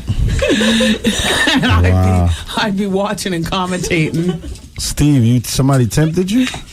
Star? She's got big jugs and a mohawk. And a mohawk. I saw her there. She cornered him again, and Steve was all red, and Star was like pushing him like, you want me. And he was just like reacting to it. Wow. Did you almost give in, Steve? He looked like he was very tempted. He almost turned heterosexual. What? Stop it. You're killing me. I saw it firsthand. So, I got a celebrity spotting. Pone, I don't know what I do with you exactly. So you just ride now? Let's have fun, that's all. Let's have fun. Let's get some more change from people to donate. Let me just That's give how this we're gonna do it. Yeah, I came to help you out because I heard you, being a little tired, and I'm gonna support you. Well, you know what? It's I was feeling a little bad about being humorous in between the collecting. No, you got to do it. And the Reverend was here, and he gave me a private consultation where I cried like a baby. Yeah. Yes. Did he tell you to stay humorous though? Yeah. Because you got to. Yeah, he did. You got to. You got to not make fun of it, but you got to make a good thing out of the situation. When we're making our jokes, it's not even about that. For instance, I got a celebrity spotting for Star Jones. Are you all ready? Okay. This has nothing to do with when she was at Weight Watchers. Well. Wendy, I met Star Jones. She's really nice and looks amazing. She may be a size 12 or 14 at most. Now, this is the part you're going to die when you read. Star was the MC at the finale dinner for Black Enterprise magazine, and she was wearing a beautiful cream beaded dress. Wendy, what is the worst thing, give me the drum roll, that can happen to a woman while wearing cream or white? Stop it. Don't even go any further. Even Steve knows. No. Bloody Mary. No. Yes. Now you stop. That was ketchup. Listen. She had a hamburger in her dress. You guessed it. She had blood all over the back of her dress. No. Oh. She had come on her cycle. Oh, this is from somebody in Memphis. I was going to say, damn, this must be somebody from down south. Yeah. Shout out to our down south country cousins. You all say stuff like that. Come on your cycle. She was cheating on her diet. On her cycle at some point during the event and didn't know it. I was sitting right in front of the stage and I could see it plain as day. She had no idea. When I tried to get her attention, she must have not noticed, but she walked through the whole crowd of seated guests and nobody told her. I noticed people noticing the stain and they said nothing. When she made it back to her table after introducing new additions, someone told her and they rushed her out with a green thing wrapped around her. Oh my gosh. She was mortified. Al was there with her and he gazed lovingly at her during her speech on stage. He is handsome. How you doing? This person was happy. Well, yeah. Now the test is she's not pregnant. Sure. Yeah. He was smiling. Let it show.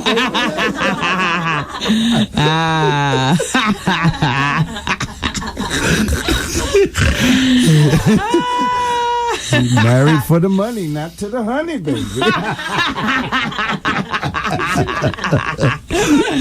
I was wondering why he was dancing and splitting around. Only one way baby's coming to that family. That'd be adoption. Whew. What do you think? I don't think Star's trying to mess up her figure. What? Yeah, okay. Yeah. You said what figure? Yeah. She's a good-looking woman. She is. She's very good-looking. She's a little up and down on the weight.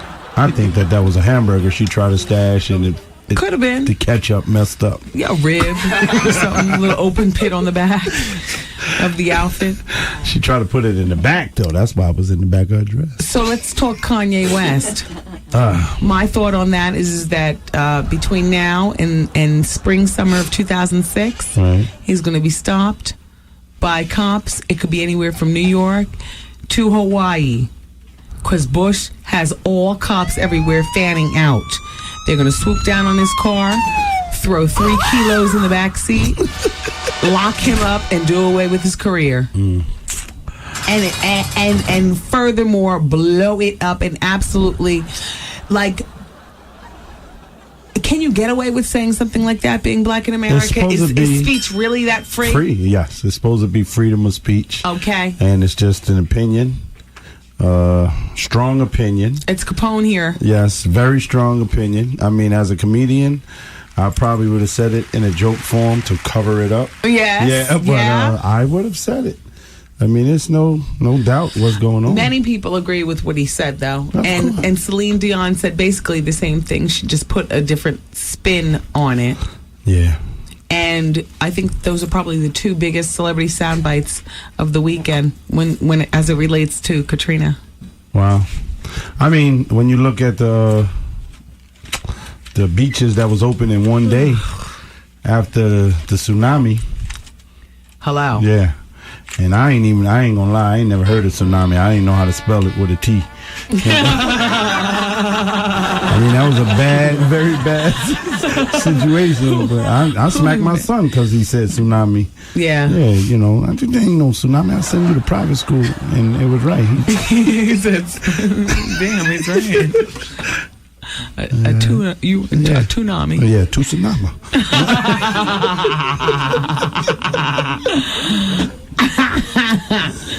Well, in the meantime, the Los Angeles Times music writer Robert Hilburn is blasting NBC for editing out Kanye West's unscripted comments. These comments were given, for those of you who don't know, on Friday night during a concert for hurricane relief. And he was standing on stage with your brethren in comedy, Mike Myers. Oh, okay. And he said what he said, huh? Don't say, oh, okay, like, I mean... You tell comedy, he tells comedy. Yeah. Same family. True, but right now his paper's a little larger than mine. Oh, yeah, I understand. It's like when people compare me to Howard Stern in terms of shock jock. I'm like, no. First of all, there's nothing shocking. Second of all, the paper. Right? Yeah, I don't consider us in the same boat when the paper's different. No, sir. This is what he says. He says NBC may have been nervous about what West commented on, including the notion that America and its president were unresponsive to the needs of the poor. But you can be sure those remarks would have been cheered more than anything else in the program by the black parents and children still trapped in the program. Anyway, trapped in New Orleans Convention Center and Superdome. Wow.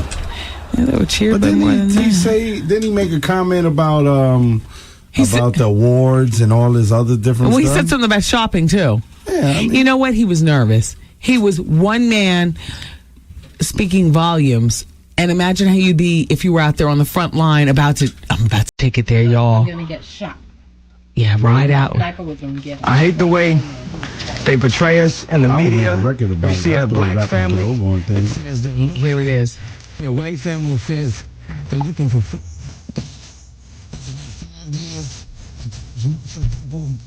we're black. And if you need to worry about, I will be able to because I'm trying to get away from it. Because it's to what I've even been shopping before even giving a donation. So now I'm calling my business manager right now to see what is the amount I can give. And so imagine if I was down there and those are more people down there. So anybody out there that also we can help with the American side to help the black war. Yes, as sure as possible. I mean, this is that everything that we already realized. A lot of the people that come up that war right now, permission to go down and kill us.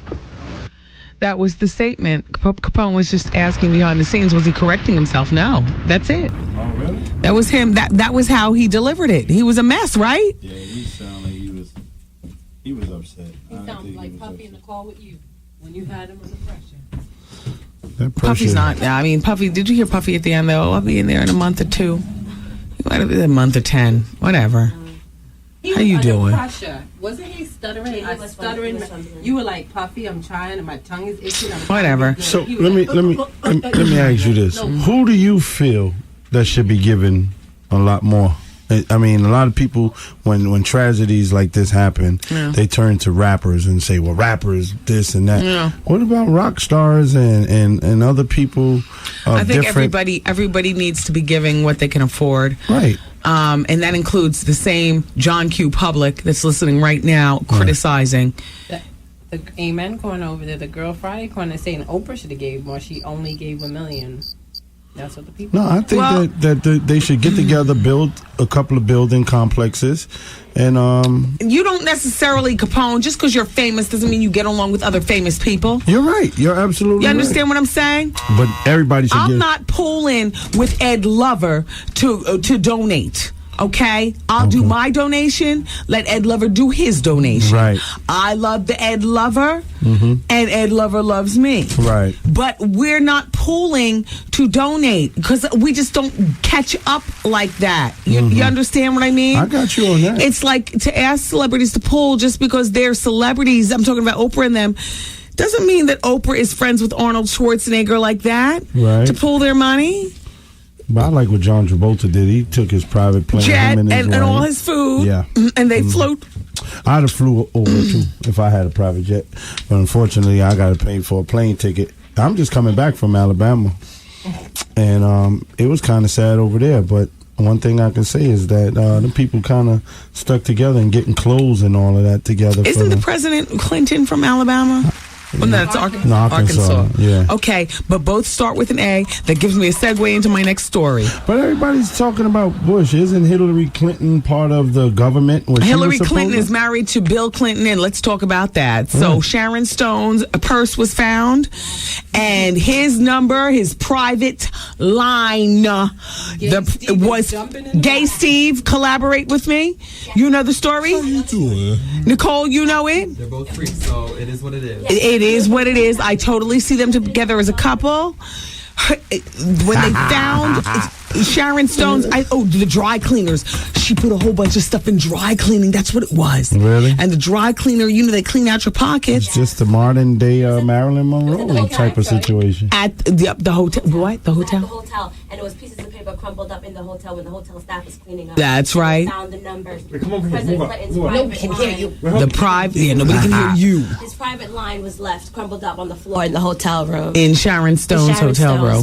Can I tell you also? Yes, she left it behind. Did y'all see how old and haggard I know. Somebody said that earlier. He does. He lost a lot after of the weight. heart surgery and stuff. George Bush Sr. looks better than him. Yeah. George Bush Sr. with his dye in his hair. You want to know what? His classic. Clinton must be. He must be pretty tight in the bedroom. Cause everybody giving him a little bit. Yeah. He's cool. No, ain't cool. Ain't that much cool. Yes, there is. Yeah, there is. Send Nicole an email. Yeah. He is cool. I just So think what he did you lost too think much about? weight. He looks withdrawn. He looks very That's all. haggard. What do you think about Bush's speech? But Mama will help resuscitate him. Here's the thing. Here's the thing about his speech. I feel like, Put that where? Back there. you might not agree with the things that he says, and you might not agree with his help coming late. Right. But he leads our country. He doesn't lead you as an individual. Right. I agree. You understand? I agree. So you can still donate even if he was 72 hours late. Exactly. You could have been on the phone donating as opposed to sitting around and judging and wondering, well, where the hell is the country?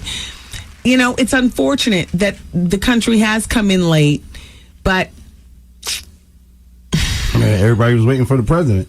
Everybody was waiting for the president. That's the bad part. And you want to know what? And that's what that is the excuse that the governor of Louisiana is going to use as to why she was 72 hours or more late in helping the rescue effort.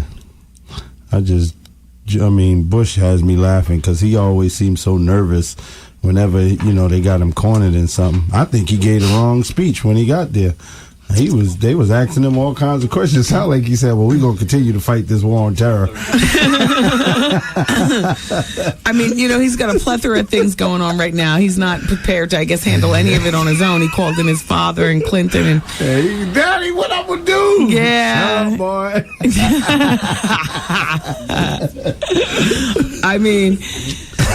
It is what it is. Everybody, we're doing the Wendy Williams Experience Disaster Relief Radiothon to benefit the victims of Hurricane Katrina.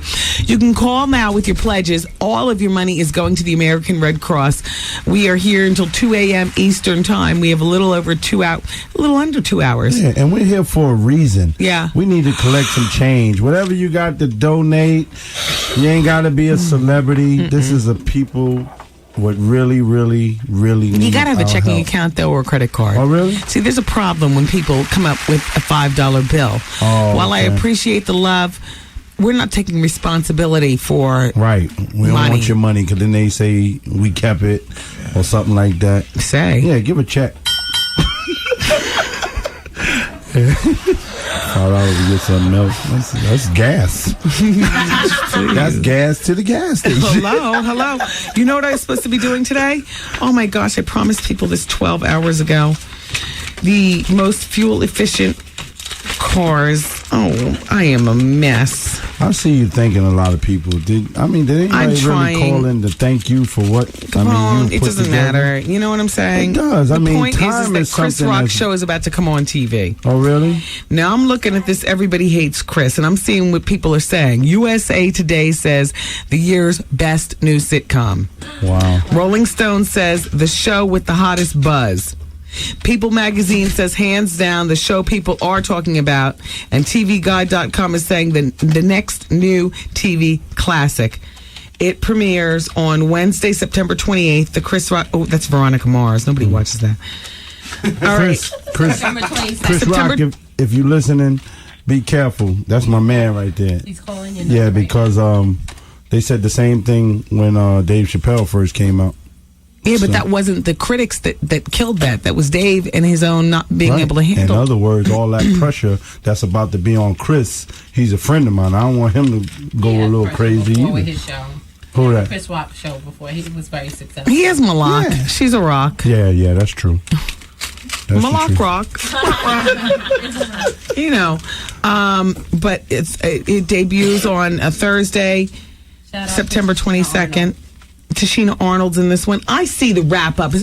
Don't come in all late and dead damn wrong on a break. From the staircase. Trying to play like a damn producer after chiefing in the staircase, talking about giving me the silent signal. It's time to break. You was chiefing without me? How you doing? Hours on air. 866. Yeah, and look at the break sign, everybody in the radio. Look. Act like you have a stick in your hand and you're breaking it with two hands. This is art. Putting his two fists in my face, talking about break. Shut the F up.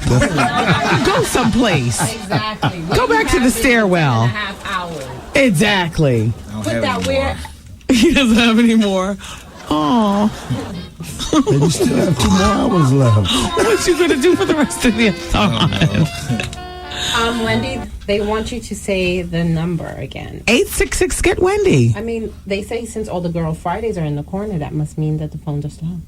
Hello? Get back to the phones. What are you all doing? Why is everybody standing here? Like, say the number again. Are these the only people here? No, there's some people back there with us. 866 get Wendy. Let me say it in Spanish. Yeah. 866 get Wendy. Ocho. Get Wendy in a hurry. We need you to give you money. You need to go in the pocketbook. Something. Call 866 get Wendy. We need your help. Look, we'll break it down numerically. It's 866-438 the factory, the song, a Java something. Look, it's 866-438-9363. It's the Wendy Williams Experience Disaster Relief Radiothon to benefit the victims of Hurricane Katrina. Affiliates, we're going to give you 30 seconds on the head knock break beat. Then we're going into the break. Listen out for the applause, and then we'll all come back together. It's a whole thing going on. We're trying to make it happen. Wendy Capone doesn't know the head knock beat. Oh, well keep his mic open. They portray us in the media. All right, This the one they stole from me? No, this is where I knock on my head. Listen. Okay. That's her. Oh. That's me. That's hot. All right, we can do a rhyme.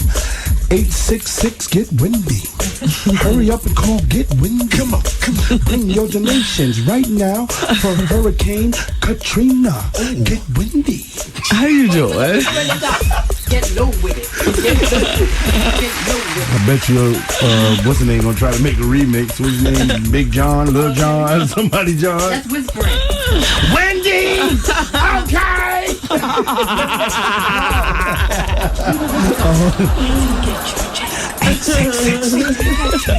Get Wendy. Send a little I can't take it. I can't take it. Just a little bit. Yo, hit some sound effects. How you doing? Ow. Ow. Hey. Yeah, baby. Yeah.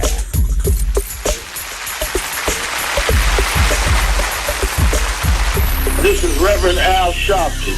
I'm urging you, I'm begging you to give to the Wendy Williams Relief Fund to help the victims of Hurricane Katrina. Wendy has stood up. Stand up with the Wendy Williams Relief Fund. We need your help. Call 1-866-GET-WENDY. That's 1-866-438-9363. Pledge what you can. We'll pay for the call. Yo, did you catch this flashback? Today's People Poll question is, do you attend church regularly? Regularly, in my opinion, is 3 times a month. Do you attend church regularly? Not once a year or whatever. Now, there are 5 people in the room. Who in this room attends church regularly? Oh, ain't no good gonna come to us. Nobody in the room. Who attends church once a month? Who attends church once a quarter? Who attends church on Easter Sunday?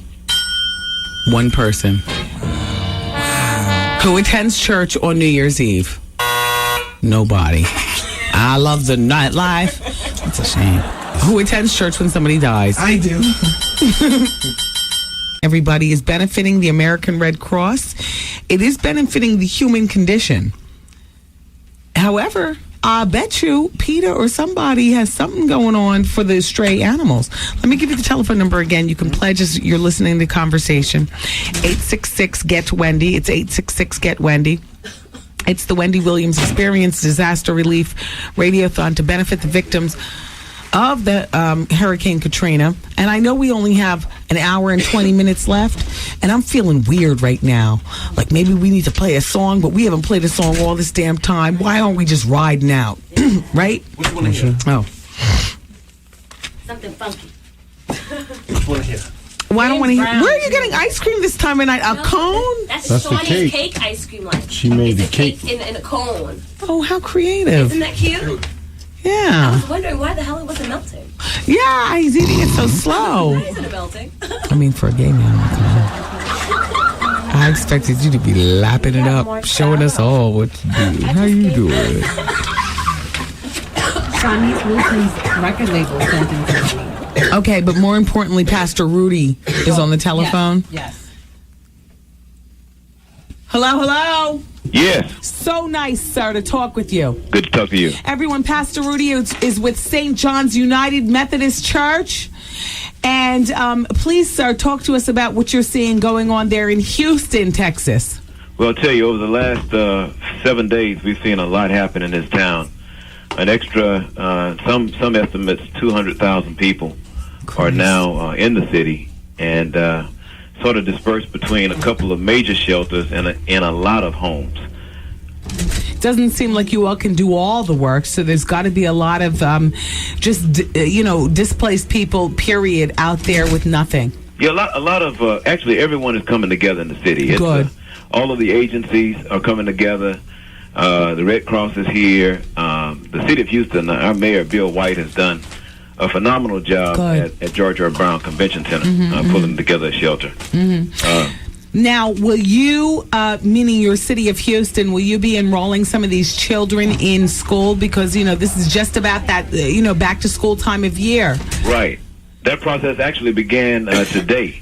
They say there are as many as 30,000 students will be entering our school system over the next week. Now, what will you be doing about new teachers? Well, they're actually recruiting, from my understanding, recruiting teachers who were teaching in the Louisiana, Mississippi, Alabama areas that ended up in Houston. And then the schools aren't big enough, so then you'll have, trailers outside of the Houston schools? And I think alternative locations has been the dialogue. Okay.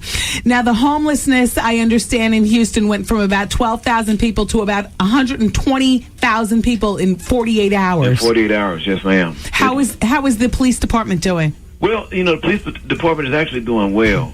Folk right now, those who just recently arrived in the city are really still in shock. People have lost everything that they own. And still can't believe it. So it's still pretty calm. Pastor Rudy, are you familiar with the good work at the American Red Cross? Oh, yeah. Today we're doing the Wendy Williams Experience Disaster Relief Radiothon to benefit the American Red Cross. Okay. And many of our people of color are very, very turned off by major organizations like the American Red Cross. Can you please help them understand that this is the right thing to do? Well, the Red Cross has been at disaster relief longer than any organization in this country. So when you think disaster relief, it's easy to think Red Cross. I think right now in Houston, they're doing a great job. I'm not familiar with what they're doing around the country, but right here in this city, people are being treated with respect, being treated with dignity, and having their basic needs met on a daily, minute by minute basis. So here in the city, Red Cross is doing a good job. Now, I would imagine. Hold on. Excuse me, Pastor Rudy. I would imagine that the hospitals are flooded. Yeah. People are arriving in the city ill. They've been in some dire conditions for, in many cases, many days, and the medical center here in Houston is really been over inundated with incoming cases. Well, Pastor Rudy, continue doing the good work. Our prayers are with you. Thank you. And everybody continue to donate also. It's 866-GET-WENDY, 866-438-9363. It's the Wendy Williams Experience Disaster Relief Radiothon to benefit the victims of Hurricane Katrina. Pastor Rudy, thank you so much. Thank you. Keep up the good work. Thank you, Pastor. Bye-bye. Have a nice day. Bye-bye. All right. I mean, I tried to keep it up. I'm talking to the man of the cloth. Did I slur anything? I was okay? No, you handle your business. Denise is a white girl from Bergen County, and she loves the radio show here. And she says that she thinks that Puffy should run for office. And she's in her car listening, and she wants us all to know that not all white people hate black people, and she loves the experience, and she donated $200. And that's vice versa, baby. Denise, where are you getting all this? Nobody's going there with it. Thank you, Denise. Oh, Denise. But I noticed that you're seeking shelter in Bergen County. Yeah. There's not a more hateful county in the entire land. You gotta have some change to live there. And you gotta have the complexion connection. Yes, sir. Outside of Inglewood and Teaneck. That's right. I got turned down twice. You ain't nothing but a... I swear to God. And we had a house for 45 days in Bergen County. Had to put that monster on the market to move. It was crazy. Well, we didn't know what government stuff from Sarge. Yeah. The Lee Simmons live right down the street. They ain't nothing but either. Mm-hmm. Dear Wendy, I just want to let you know. Oh no, please! I got the tears. Oh, she's taking website pictures. Just one. Lordy. And that little camera. Yeah, but those little cameras have the big zoom. Yeah, you ain't lying. Zooming in on all the 1245 eye boogers. Please. My eyes are dim. Look, I just want to let you know, Wendy, that you will be rewarded by God for what you're doing for the people suffering in the Gulf states. God bless you. Now, with that said, you had me hollering at work a few moments ago when you were asking the minister, at the end of the day, Reverend, is a toe still a toe? Yeah, the Rev was here, and I had to ask him, is a toe still a toe? And when you told him not to judge you and your crew, it was too much. I know that you're soft and pink like me, and I know it's difficult for you to do this. I have the same thing when I watch all what's going on down there. I just cry and have to turn away. I will call in and donate to the experience when I leave work at midnight. I also going to donate through the church. Love what you're doing. That's from Dale in Irvington, who's working at Comcast. He says his office donated $700 to the Red Cross earlier today. He says, PSS, I was at the Laugh Factory last Wednesday. The comedians, especially Capone and JP Justice, were hilarious. Thank you. It's very nice. We're trying to keep a smile on people's face through this time of terror. You got to deal with HBO. Do you care to talk about it, or should I just talk about it and then you play humble? Don't want to talk about that right now. You don't want to jinx anything? Nah, not at all. Can I tell you who just jinxed something? Just let it work. AJ Calloway came in earlier today. Who's that?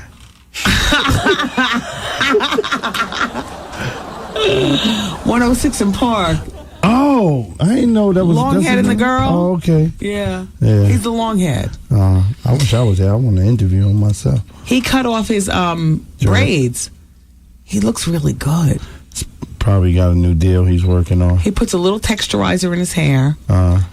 And you know he's doing it because Hollywood, Yeah, they don't want the dread look. Too threatening. Not since Predator. No. Exactly. And I'll tell you, and he's got this wife who's a plastic surgeon. Oh, okay. Do we have AJ? Can we play AJ's stuff, or is it just all so backed up in the system we'll never be able to get to it until best ofs? I got it right here. Hold on. Part 1 and 2? Wow. You're a strong woman. Yo, my kid's going to be up. My man! At 7 a.m. Where's my breakfast? Breakfast. Wow. And then they got the school bell at 9. Tomorrow's only the second day of school, so I can't show up. Yeah. I got a costume that I go in when I take him to school in the beginning. Right. Because this teacher doesn't know. She might have heard, Right. Wow, Wendy from the radio, son. She hasn't seen it yet. Oh, okay. So today I go to take him to school for the first day of kindergarten. What do I have on?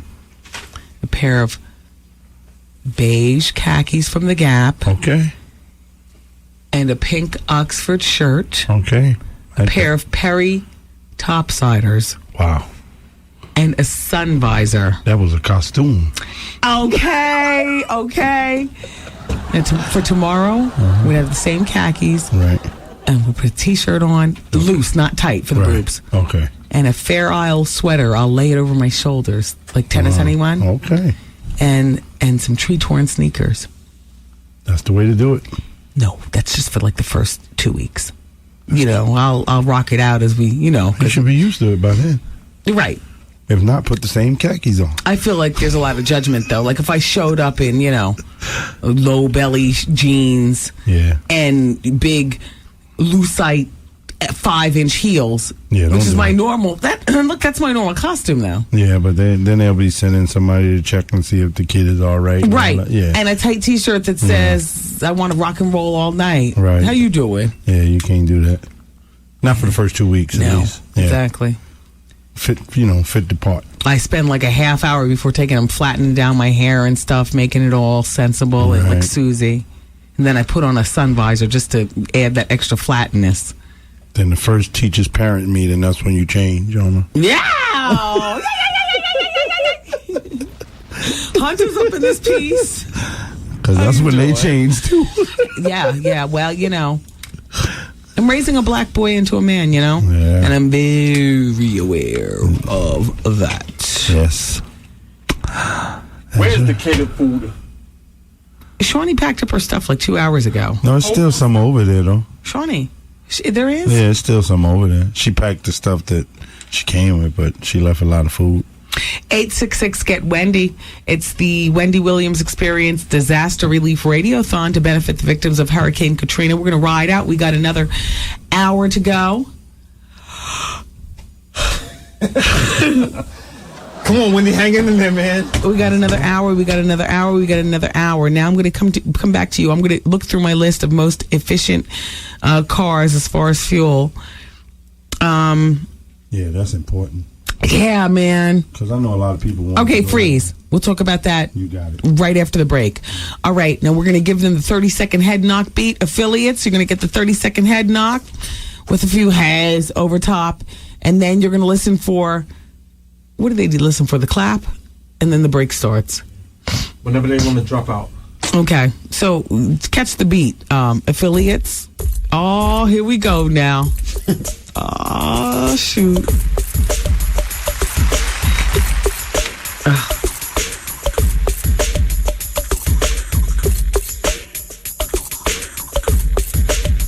How you doing? How you doing? How you doing?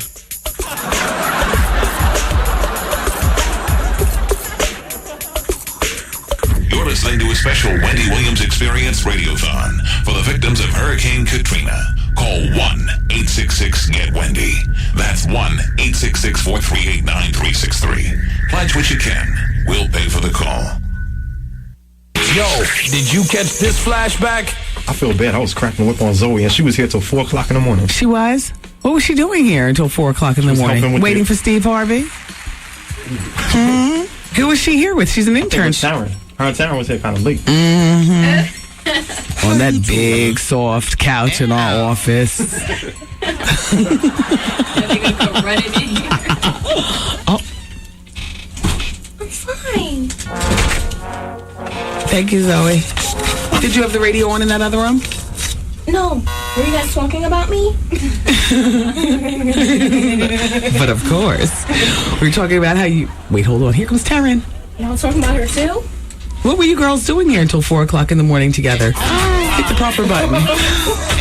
on that soft, luxurious couch. We got some dudes in the office, you know. Well, no, you didn't, because Zoe is a virgin.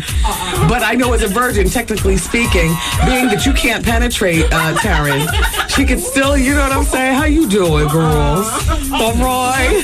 We were on a party. That you were working it out, right, Trav? Working for the all party. Right.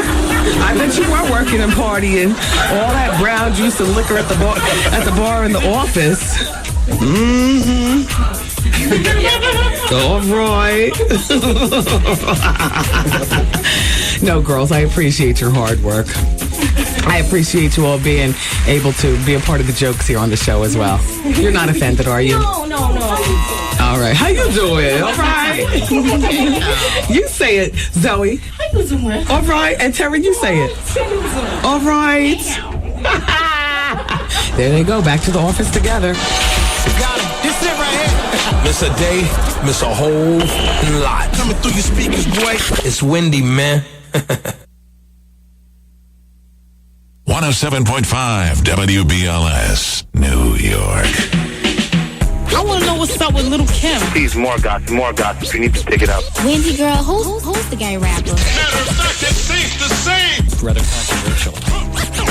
Controversy in the rap world. This is what I know how to do, so I'm not playing.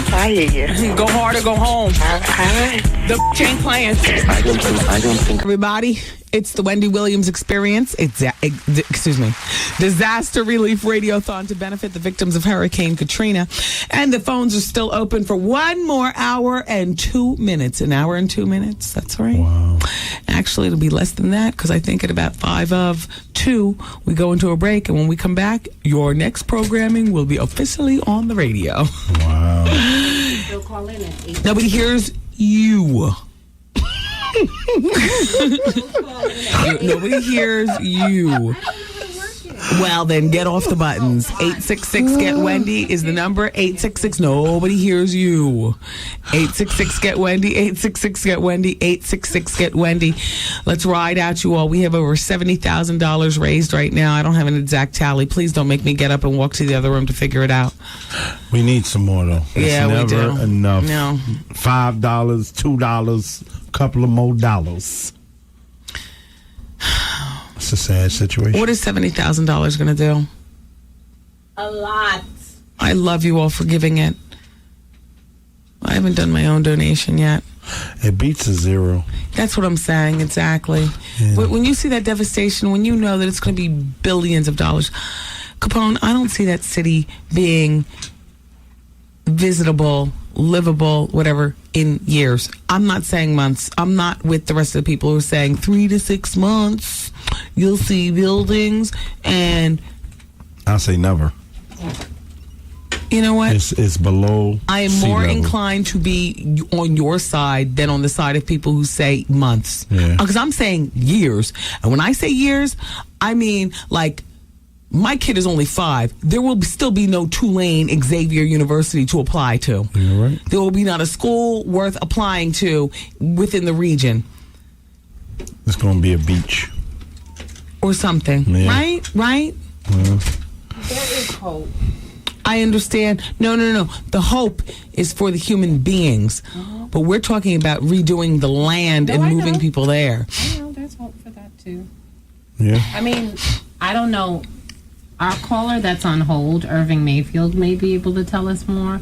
But what does he do? Remember, he's the cultural ambassador. That's He's right. On hold. But he will be able to tell us more. But I know that there are certain parts, the parts that people call New Orleans, like Bourbon Street and all that. They'll be able to revive that. It'll be a strip in the middle of some land. I know, but you know. Pone. Yeah. If they got a check for you to come tell jokes. The check ain't important right now. I just came back from Alabama. And, I'm talking about once it's rebuilt. Oh no, I ain't going there. See, there's something. There's still going to be a stigma where, like, even if it's just for a weekend gig, isn't it like, well, what if something happens? Yeah. They said a strong rain would have took that town out. I don't believe that. Yeah, it's been happening. It's been, but nothing like this. But it's been several floodings there. Yeah, what my sister was saying is, Wendy, was that they were preparing for a disaster to happen. They've been preparing. They've been having emergency evacuations, like what Bloomberg wants to do in New York. Right. But Category 5, how do you prepare for that?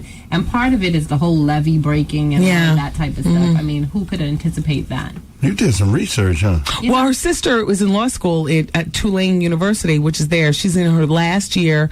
The hurricane came, and now she has to go to a school here in New York. Yeah. What? You know what kind of like bugged me out? I hate to say it, and it's not like a joke, but why did they name it Katrina? Katrina and the Wave. Oh, okay.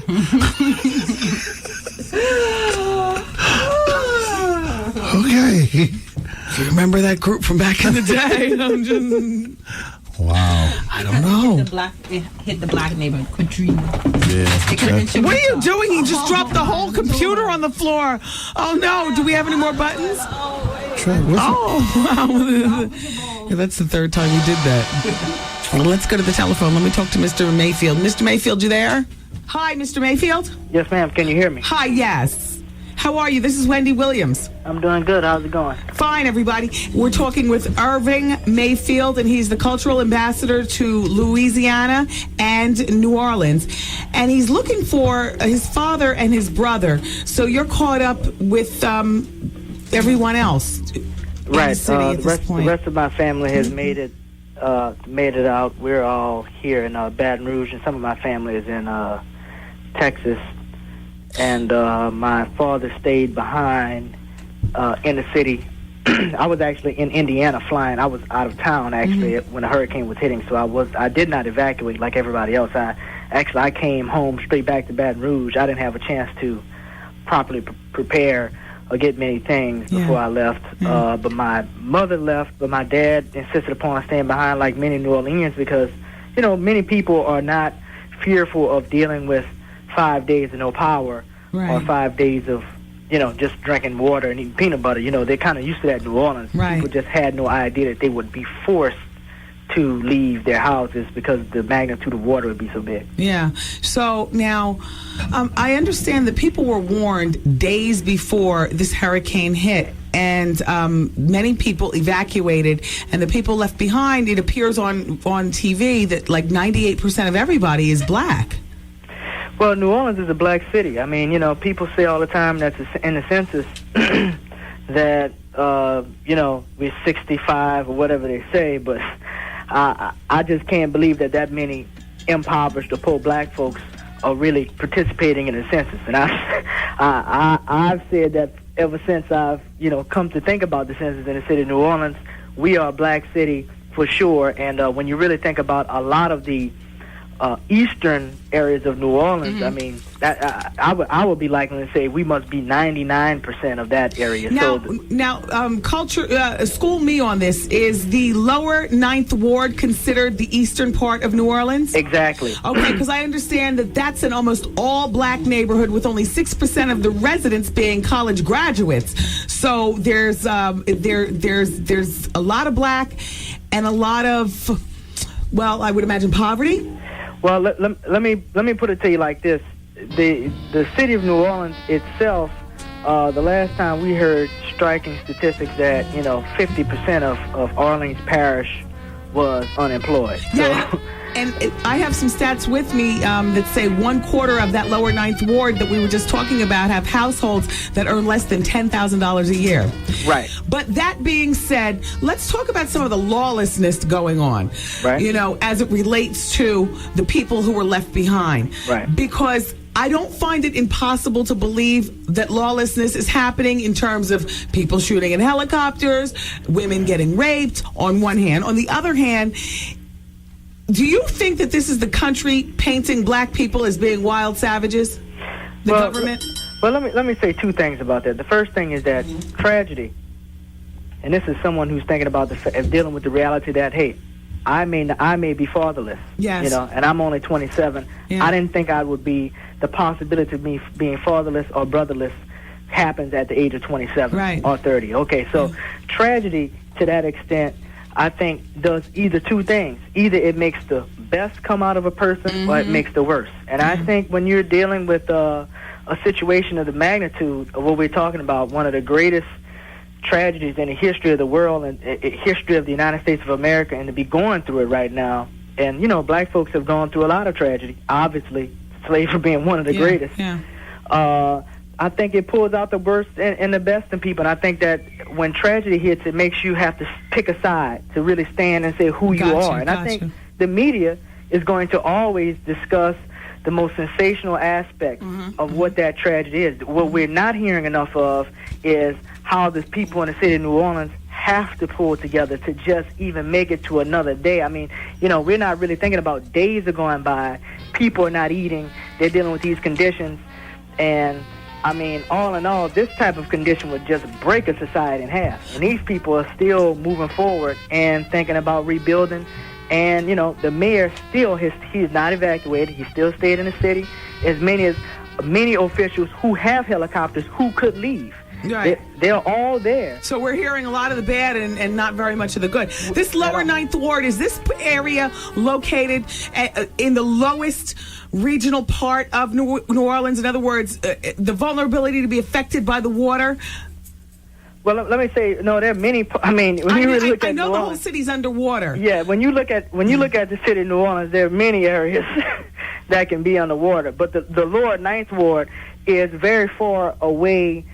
The 9th Ward, period, upper and lower 9th Ward, is very far away from what we would call metropolitan New Orleans, which would be the business area. Really, in that area, we don't have, you would not really go out there unless you live there, because we don't have many cultural or, big business things that will pull you out there. We do have a couple of factories and things like that, but unless you're working or really have family or live out there, you really wouldn't venture to that area. Yeah. When do you anticipate seeing New Orleans begin construction for rebuilding? And I know that I'm only asking you a question that who knows what the answer is, but what do you predict? Well, I predict this as far as rebuilding. I think the first step of rebuilding is in your mind and in your soul. And I think that New Orleans, New Orleans created the culture of this country. New Orleans created the only cultural piece that this country has, which is jazz music. And the sentiment of jazz is the blues. And the thing we know about the blues, and especially the history of black folks in the blues, why we appreciate it so much, is blues says it's bad now, but things are going to get better. And things get better by starting with that premonition in your mind that it starts with you. People ask me all the time. They say, "What are you going to do? So how do you how do you rebuild?" Because I'm a musician. Everybody, lawyers are relocating around Baton Rouge. They're buying buildings, and I'm not saying people aren't struggling. Accountants go get accountants' jobs. If you're a car dealership, companies are looking. But what do the musicians or the artists do? What does the guy do who plays in New Orleans every weekend, right? Right. Well, what that person has to do and what the teacher has to do and what the mayor has to do is the mayor needs to be the mayor. I need to pick up my trumpet tomorrow. We have to play. We have to move forward with that. And that's the great thing about jazz. Jazz is a true manifestation of democracy in music, and that's what our city is built upon. Everyone, it's Irving Mayfield on the telephone. He's the cultural ambassador to New Orleans and the state of Louisiana. He's 27 years old. He was in Indiana at the time this hurricane hit. His father and his brother are still missing. So, Mr. Mayfield, where are you now? I'm in Baton Rouge. I'm staying. I'm here. I'm around all my family. I'm around. I can't be. I can't say I have it. A rough situation because 95% of the people who I know, from my best friends to my family, to my children, everybody has made it out. We are here with the exception of my brother and my dad, and I'm just so thankful that majority of my family got out because I'm really shocked that half of my family isn't missing. Yeah. It could have been worse, in other words. I tell you, to look at the situation, I know people around the country are saying, damn, it doesn't seem like it getting any worse than that. And I'm thinking to myself, wow, I'm glad it's not any worse than what it is. And like I say, the people ask me, what's the next steps for the rebuilding of New Orleans? And I really, truly do believe that New Orleans is an improvisational city, and it starts in the minds of people. Those people who we're seeing on TV, they haven't just now become impoverished. A lot of them have been impoverished. They've been dealing with, hellified climates, and rough working conditions and a rough lifestyle. But because the city of New Orleans has such a cultural plethora of things that, the quality of life, even for someone who is poor, can be high. Yeah. That's why a lot of people love the city of New Orleans. Even poor people can have a high quality of life. Yeah, people, I've been to the city before. I actually was a jock on Q93. Get out of here. Which was #1 for hip-hop and R&B. And I just started there 6 months ago, and now the entire city is wiped out. So we're doing this Wendy Williams Experience Disaster Relief Radiothon to benefit the victims of the Hurricane Katrina. I so appreciate you being on the telephone. All the money that we raised today tonight is going directly to the American Red Cross. That's a beautiful thing. A lot of our people, a lot of black people don't necessarily trust organizations such as the American Red Cross. They feel as though we don't benefit. Any thoughts on that? Well, I think that a lot of black folks we haven't done a great job of building institutions. I mean, I was the founder, and I am the founder and director of the New Orleans Jazz Orchestra. Right. And I've had many calls from many musicians saying, hey, okay, well, you're the New Orleans Jazz Orchestra. What are we going to do now? We need work. They need these things. And when you say anything, well, we must do the same thing like the Red Cross do. We must raise money. It takes time. Well, black folks get very disdained when things take time and you have to restructure. And I think just as far as institutions, we haven't done a great job as black folks of supporting and being a part of institutions really holistically. So I think when we familiar with, when it comes time for these institutions like the Red Cross to step in, we feel a little weary of it, but that's what save societies or institutions. Exactly, and we need time and patience. Now, I understand you're in Baton Rouge, Louisiana, but you do hold a position in the state and in the city. Do you plan on going to ground zero to, push your bootstraps on and help out? I mean, as soon as the city of New Orleans opens it up, Yes. Jefferson Parish has opened it up for and asked for policemen and medical emergency folks to come back to Jefferson Parish to help out. As soon as the mayor says that he's ready for the first level of infrastructure to get started, I will be back there wholeheartedly. A lot of people, Wendy, believe it or not, don't really think about, okay, what are the musicians or how important a part that really plays in the city. But, I mean, for the city of New Orleans, that's what we are. We're pretty much jazz to a certain extent. And so I'm very interested to get back to, first of all, help with people finding clothes and food. And then my next priority, just after humanitarian effort is my next thing is for the artists and the people that make the city what it is, why people wanted to come to the city, and the city has grown to be what it's known for, which is the artists. All right. Well, there's a lot of work to do. And I wish you well. And we're going to keep doing all we can right here to raise the money. And I have confidence in the American Red Cross that it's going to go to the proper places. And Mr. Mayfield, I wish you well in terms of the search for your father and your brother. Thank you. And I wish you well with your title as cultural ambassador to New Orleans and the state of Louisiana. And I thank you for being on the phone.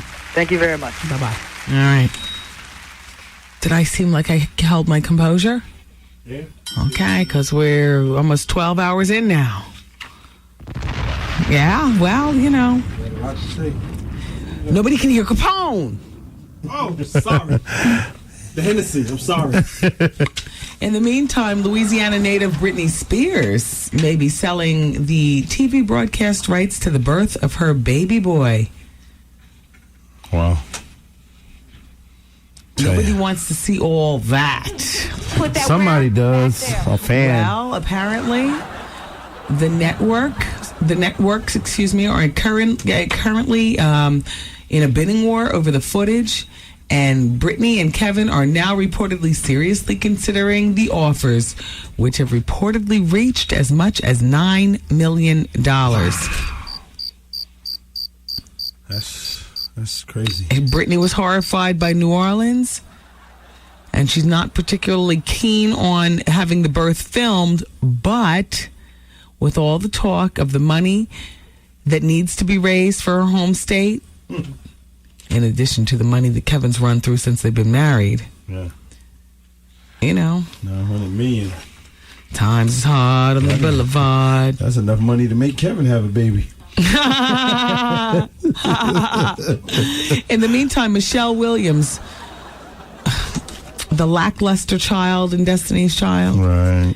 Well, she's planning on launching her own line of luxury bath time products. So, what's she going to be selling? Like sleepy? Cocoa butter, soap, I guess. Something to put you to sleep. Like her actually part of the group. Hello. I want to cater to you.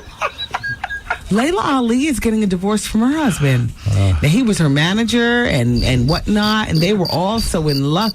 They've been to the show before. They've been married for 5 years. Yeah. After a while, you get tired of getting beat up by a woman. Yeah. And in the same sentence, Capone is here, by the way, gangsta comedy. Bump. You can check him out here and there and every Wednesday night at the Wendy Williams Comedy Experience at the Laugh Factory in Times Square, USA. Yes, sir. That's my house host. Until you blow up on HBO. Nah, come on. We're not going nowhere. In the meantime, Lionel Richie is. As long as Nicole continues to give it up, right?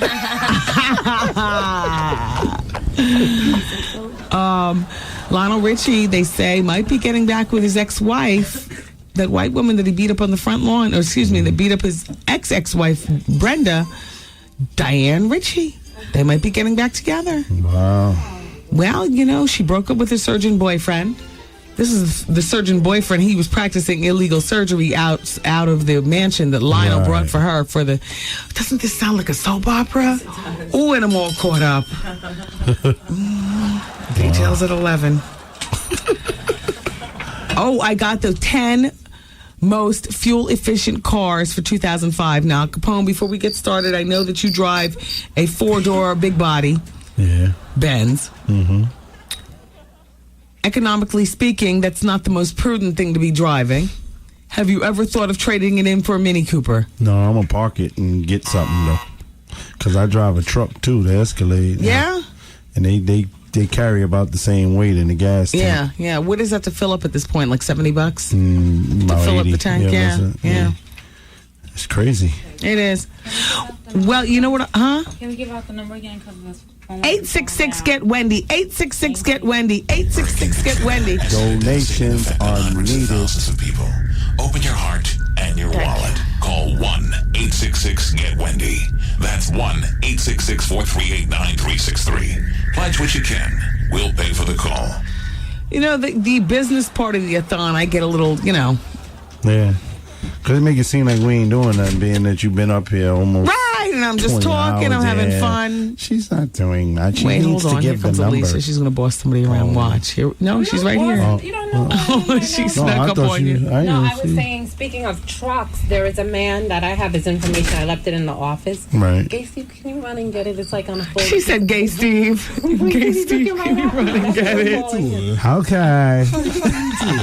There he goes. Look, he's skipping. Doesn't he remind you of Jack from Will and Grace? He doesn't remind me of no one. Yeah, he reminds me. He's so cute and boy next door. He absolutely is. He's always using his hair. He's got a head full of hair like just Jack, and he's just real boy next door, real girl next door. Real girl next door.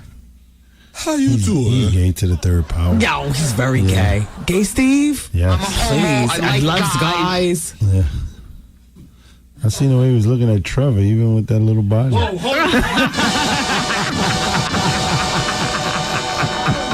You slow all that down right now. Slow all that down. I mean, he took off his shirt in the studio 3 times, and Steve was like, go Trav. It's your birthday, Christmas, holidays. Okay. Out of those 10 cars, this is what we have. Number 10 is the Dodge Neon and the Toyota Celica. Now, I'm not understanding what the lines mean. What does this mean right here? Poem. What does 29/36 mean? What does that mean? Highway miles, city miles? Miles per gallon. We're not breaking all that down. Yeah. I'm just going to give you the list and you decide for yourself. The good thing is to get a bike. Well, this is what I've been doing. I've been riding with my air conditioner off, which helps out quite a bit. In addition, because the gas prices seem to change every day, top off your tank every day. Yeah. If you're down only a half of a line, top it off. What kills me is how people don't expect them to go up. Like, we at war. Yes. And we at war with the people who own the gas stations. So every time we blow up something, they go up the price. Oh, they will be paying. Trust me. $5. It's crazy. You ain't seen nothing yet. Okay. A Scion XB. Never you know, heard that's one of those 106 and Park advertisement. Oh, is that what it is, a Scion? Sounds like a bike. Right. It looks like Toyota Matrix. Yeah, This is in the number 9 category, you all. There are 4 cars in the number 9 most fuel-efficient cars of 2005. The Scion, the Toyota Matrix, the Pontiac Vibe, and the Honda Accord Hybrid. Nah, they're going to steal that. The hybrid? The Honda, period. You might as well leave your door open. What's that? If you tap it too hard, it's going to open anyway.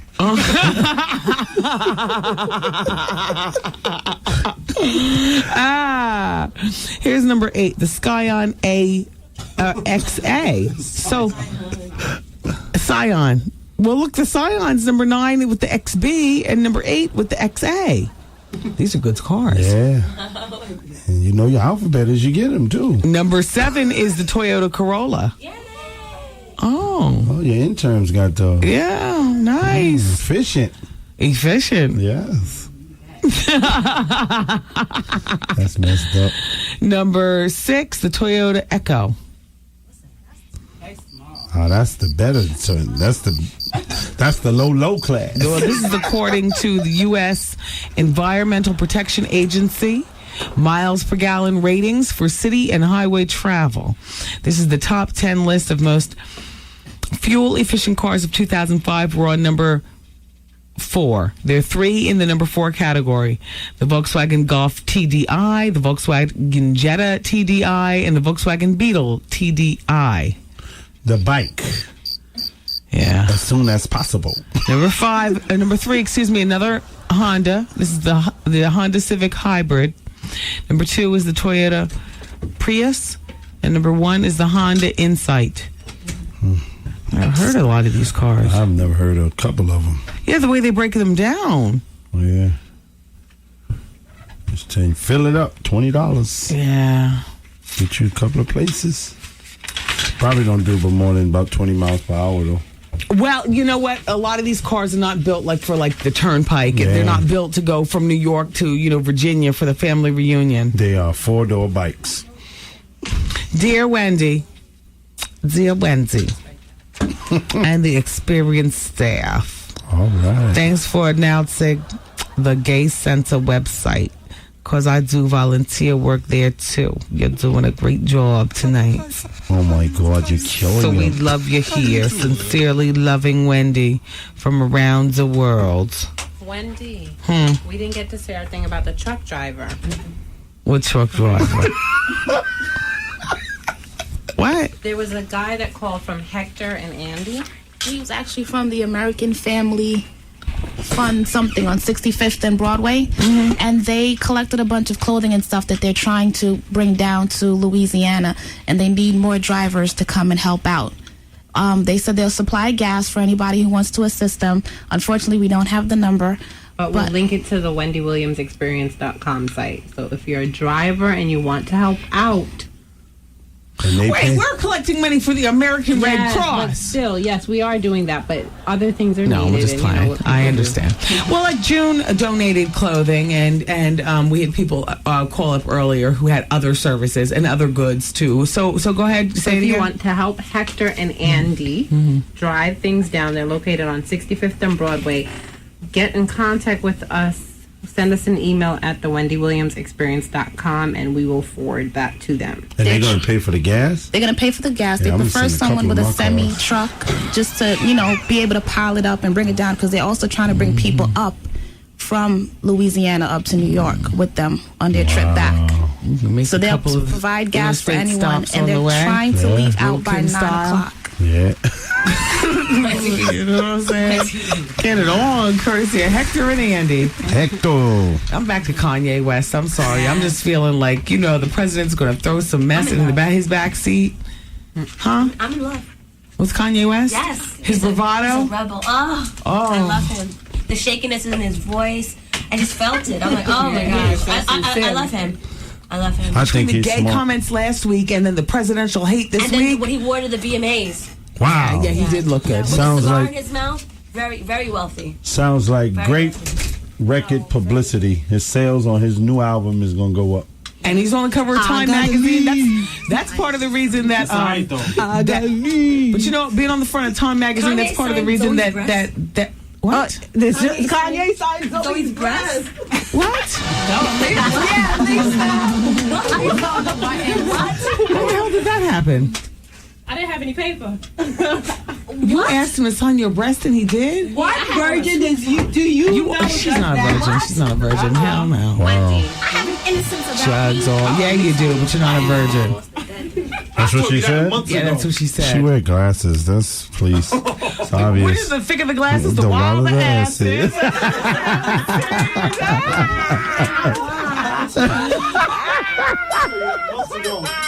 Yeah, that is what Pone says on the stage, Zoe. Can you believe that? I'm mad about that. I'm mad about that. Why? It wasn't Common. It was Kanye West. I know. Me and Common. Exactly. Exactly. I got to stay true to my love. Exactly. I have to stay true. That's right. Common. Stay with Common.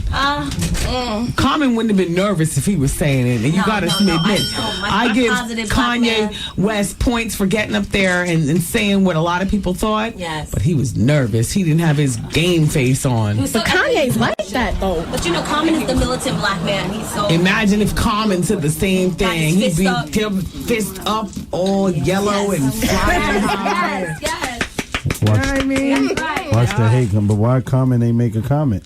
All right now. How do we? Because he, like the rest of us, we bitch. We don't want to say what we feel because the president's going to throw Common some isn't as birds. big as him, so he doesn't have the forum. They didn't invite him to Red Cross. And he will never be invited back anyway, by the way, Kanye. He will strictly have to go platinum from this point out based on hood love. Wait. Did you see poor Mike Myers' face? I loved it. We watched it at my job. That's part of the drama. Did you see a clip on? You wanted to pull it up on the web? Somebody had to say it. And then Chris Tucker was like, They threw to him right away. They cut and he his had no mic, jokes at and that he was point. like, all shocked. Is he still messing around with one of the Serena Venus girls? Chris Tucker at one point was with one of them. I get them a little confused sometimes. Man, why you say that? Now you gonna mess So Macy Gray is helping out. She traveled to the Houston Astrodome. Excuse me. She spent the weekend there. What's she gonna sing? Handing out clothes and toiletries. Oh. To nearly 20,000 people. She says, I think the most important thing for them is their future. They're here and they have gotten out of the disaster, but it's like, now what? Because they can't live like that forever. Yeah. You said Macy Gray? Macy Gray. Yeah. All she would have to do was sing. That would have got some people out of there. Yeah, well. So this person doesn't sign their name, but they say Kanye West said what we all are feeling. A bit too emotionally charged and slightly incomprehensible, but we know where he was coming from. Celine Dion sounded crazy too, but her heart was in it, and it was in the right place. The administration has scared people into self-censorship. Why do you think Mike Myers looked like a deer caught in the headlight? He thought just standing near Kanye was going to end his career.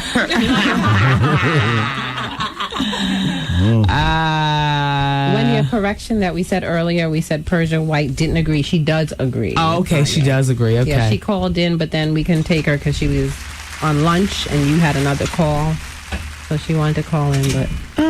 She agrees with Kanye? She agrees with him. Wow. Like everyone else. That's crazy, though. Anything that happens from now on... Where's Art? Sleeping. What? Listen. He's laying down, playing around. He's laying down? Playing around. Getting lap Getting everybody dances. charged up.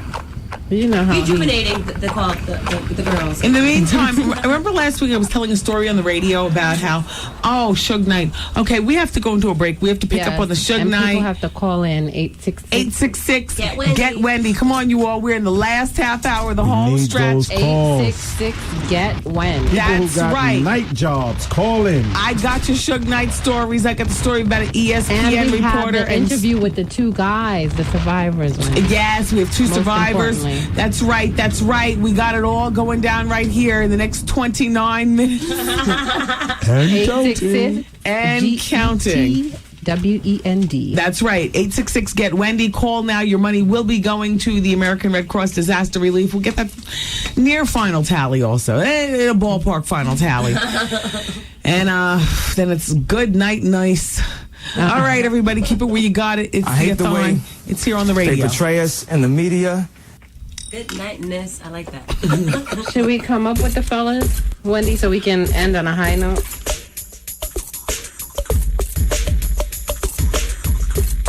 How you doing? How you doing? How you doing?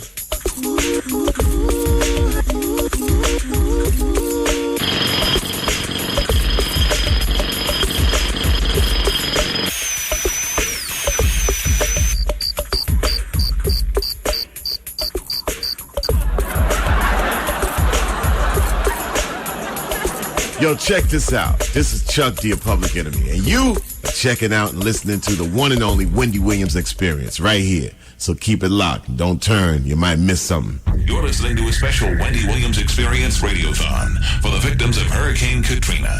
Call 1-866-GET-WENDY. That's 1-866-438-9363. Pledge what you can. We'll pay for the call. So they say Beyonce has breast implants. Yes. You've heard that? Yes, I had. They showed a picture, but when one picture she had like a bodice. Well, here's the thing. Yeah. Is this pushed up with makeup around it, or could this be implants? See, That's a I'm lot thinking this is going all on. Push stuffing up, under yeah. here. Yeah. I don't think this is breast implants. People are trying to paint her with the surgery brush. But this is a big. It's a big difference, but you want to know what? She took all her meat from around her back and all this and pushed it all up. And right here, Capone, this is all stuffing underneath this bra. And this right here is brown makeup to make the round curve of the breast. Yeah. Oh, sure. I know a couple of ladies need to get that. You saw Mariah Carey on 4th of July. She drew on her abs. Yes, here. Nothing, right? Nothing different than this. Here, Art, you're back awake. His microphone's not on, unfortunately. Trevor's in the back room doing something. Just turn on all the microphones. Somehow you get one right. Arch, test the 1, 2. 1, 2. No? Yeah, he's on. I'm straight.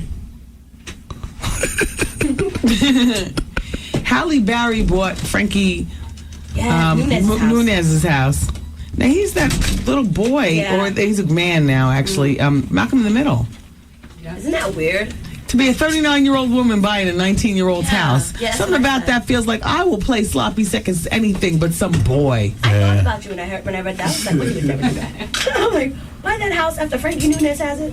Well, you know what? It's just the idea of, like, her money is so long, and her maturity and her seasonedness is just so...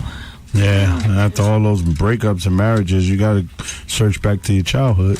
Wait, I'm reading names. First of all, this is just in from Zoe. Catherine from... No, you're messing up my pages.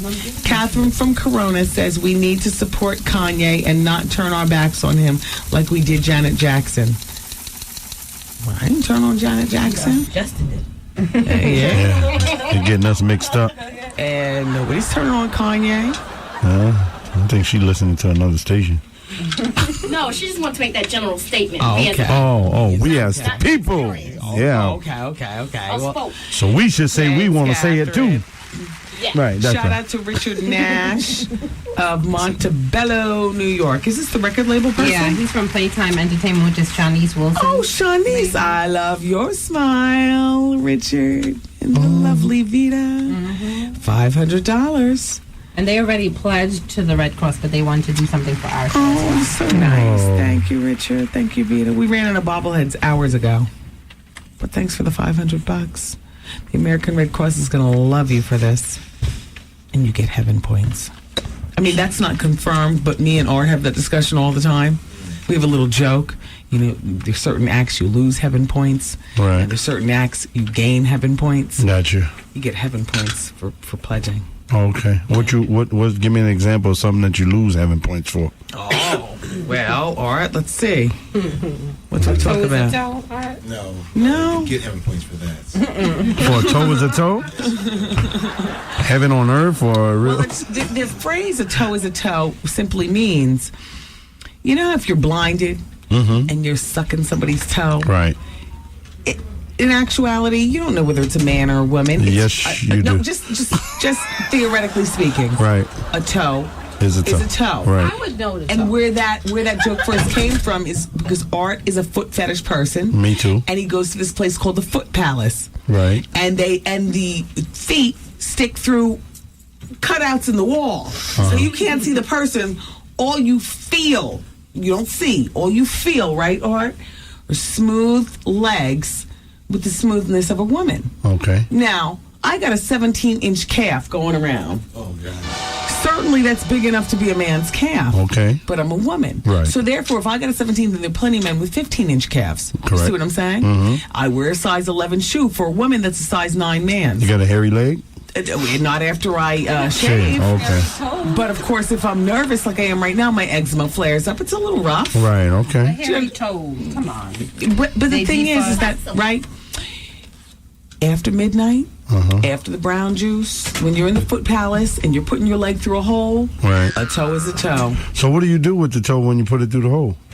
He worships the toes. Worships the feet. Talk in the microphone, Arthur, please. Worship the feet. I'm gonna send my uncle there. See if a toe is a toe. Tell him what you do, Art. I just told him I worship the feet. You act interesting like it's 2:00 in the afternoon. You set the toes, rub it on your chest, whatever, and then after you finish, you wipe it off with alcohol. Oh, okay. And even if it's a man, you'll never know. No, a toe is a toe. Toe don't matter. Oh, okay, I got you. Yeah. What's the place you talking about? So I don't ever go there. No toe is no toe. Yes, it is. And a mouth is a mouth. Right. If it's dark, Right. And you're getting a professional, you don't know. Sing to the choir, Right. Arthur. You don't know if you don't know if it's a mouth or a mouth. And you don't. That's why I keep the lights on. And a toe is a toe, a mouth is a mouth, and a booty is a booty. And you don't, right? Okay. And how you doing? And a mustache is a mustache. That's all I'm saying. But there's some women with And thick that, mustache. ladies and gentlemen, is where we get the phrase "a toe is a toe," because what it really is, what the real meaning is that at the end of the day, do you really know the difference? Yes. All right. Well, look, if a man named Richard is on your Richard, and he's doing his damn thing, and you're laid back like this in the lazy boy, back like this. Answer her, Art. You don't know now from now. You don't. There's no difference from a mouth of a man or a woman. Look at me. A mouth is a mouth. And a toe is a toe, and a booty is a booty. Like, don't look at me. I'm safe. Yeah. Wendy, Yes. sorry to interrupt the toe talk. All right. Well, Grace Field Sue donated $50. Cynthia Roach $300. We're riding out. 866 Get Wendy. It's 866 Get Wendy. You tell me who's on the phone, and I'll say, God bless you. Thank we you. actually have people that are waiting to talk to you face to face. The two fellas. Oh, okay. It's outrageous. How much? What is outrageous? Outrageous, like $125 a night. Crap. For hurricane victims with, Right. with their last in their pocket. You know? Right. And my mom had family in Lafayette, so we drove them back down, and that's where they're standing now in a shelter. Okay. So everybody in your family that you know of is fine. Well, my immediate family is fine. Okay. But I have two baby mothers that's going through it right now. Where immediately, you will not have me behind out on this a-thon. Now, as much as I would like to fool you into thinking the last 15 minutes of the a-thon, somebody pop by and say, "Hey, how you doing?" No. This is a pop by from earlier in the day. Trevor, rewind this. The thing I'm is not that drunk, miss. the thing is that Walk we a had line. an Walk overwhelming a amount line. of people that came through, so I couldn't put everybody on, at one time, Pone. You know what I'm saying? So, Elisa, who have we booked? These young Patrick, and we have his friend Rick, who are going to talk about them fleeing Louisiana, and they came to New Jersey to stay with friends. Well, Richard is from Jersey City, right, with family in Louisiana, right. Patrick is from Louisiana. Period. End of statement. Exactly. So they stopped by earlier, and I recorded our conversation. And here it is for you all in its entirety. But Hollywood, it's got to start from the beginning. Yes, he's drunk. And he talking about, so what if? And now we're trying to play it off like they're actually here in the studio. He did us dirty. At quarter of the end of the thon. Walk a straight line. 146. Who cares? Hit the line. No, we do care. Hit the. I care about all the 14 minutes, the last 14 minutes of my money. Well, we're trying to, we want to entertain people throughout the end and inform them as well. So it's 866 Get Wendy, 866 Get Wendy. This was recorded earlier in the day. Go ahead. It's outrageous. How much? What is outrageous? Outrageous, like $125 a night. Crap. For hurricane victims with their last in their pocket. You know? Right. And my mom had family in Lafayette, so we drove them back down, and that's where they're standing now in a shelter. Okay. So everybody in your family that you know of is fine. Well, my immediate family is fine. Okay. But I have two baby mothers that's going through it right now. Where are the children? With them. They're with them. With them. Actually, sitting in your office just now, I got a call from one of them that stated that her father's best friend, which was NOPD police, just shot himself in the head. Oh my God! Like today. So I've been hearing about this. So before I came into work, I heard that 2 New Orleans cops shot themselves dead. Right. So now we're up to at least 3. At least three. And I just want to let people know that the stress that is causing.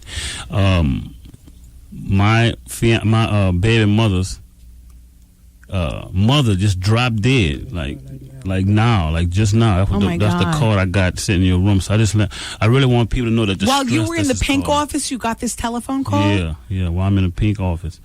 And it's just causing so much stress because she lost like 2 businesses. They lost their home. And the sisters, they just going their separate ways. How many children of yours did she have? 2. So what's going to become of the children? They're with you as soon as you get back, huh? Well, I'm not going back, but I'll go back and have them come back up here. Right. That's my plan. Do you, Patrick, see your city, New Orleans, being built for suitable residents anytime soon? No, not anytime soon. With the destruction that I have seen and witnessed, not anytime soon. Patrick is here. Patrick resides in Jersey City, but he has family in New Orleans. Patrick, talk to us. Richard. Excuse me, Richard. I'm no sorry. Problem. The Patrick is the other gentleman. Okay, Go ahead, Richard. Well, I still have 4 cousins that are missing that are all under 12 years old. They were in Jefferson Parish, which is area Metairie, and then Anthony, Kenny, Celeste, and Sierra. And that house was totally flooded where the water went over their home. We've been trying to locate them with shelters. We haven't heard any word on them. They're with their mother, but the mother hasn't been found, nor have the 4 children been found whatsoever thus far. Today, we're doing the Wendy Williams Experience Disaster Relief Telethon to benefit the American Red Cross. And what I've been telling people is what a lot of people have been saying, which is that money is the best thing that you can give. Not clothing, money. We've had a lot of people call up speaking on behalf of the American Red Cross, saying that it's a safe place to send money. Richard, I know you live in Jersey City, New Jersey. Do you plan on going down to the area and seeing what's going on, or are you sending for everybody? What are you doing? I do plan to go for health reasons, not to go back to stay or for business, but there are people and there are things, and we have to go just to, see if we get some people out. He still has something with his business we need from down there, so. Right. Definitely. Now, Patrick, how old are your children? Nino is 2. That's his first name. And Jason, he's 7. And now, which one's mother just Trinell Suarez. And how old is that child? No, that's the mother of my kids, who I just named. Okay. So you have 2 children by the same baby's mother. Yeah. So you're from New Orleans. How did you get back to New York safely? How did I get here? Yeah. I drove 22 hours. 22? Yeah. In the Honda? Yeah. By yourself?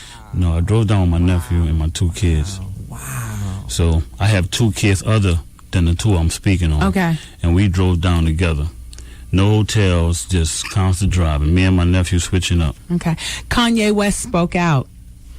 What do you feel, Patrick? I just feel like,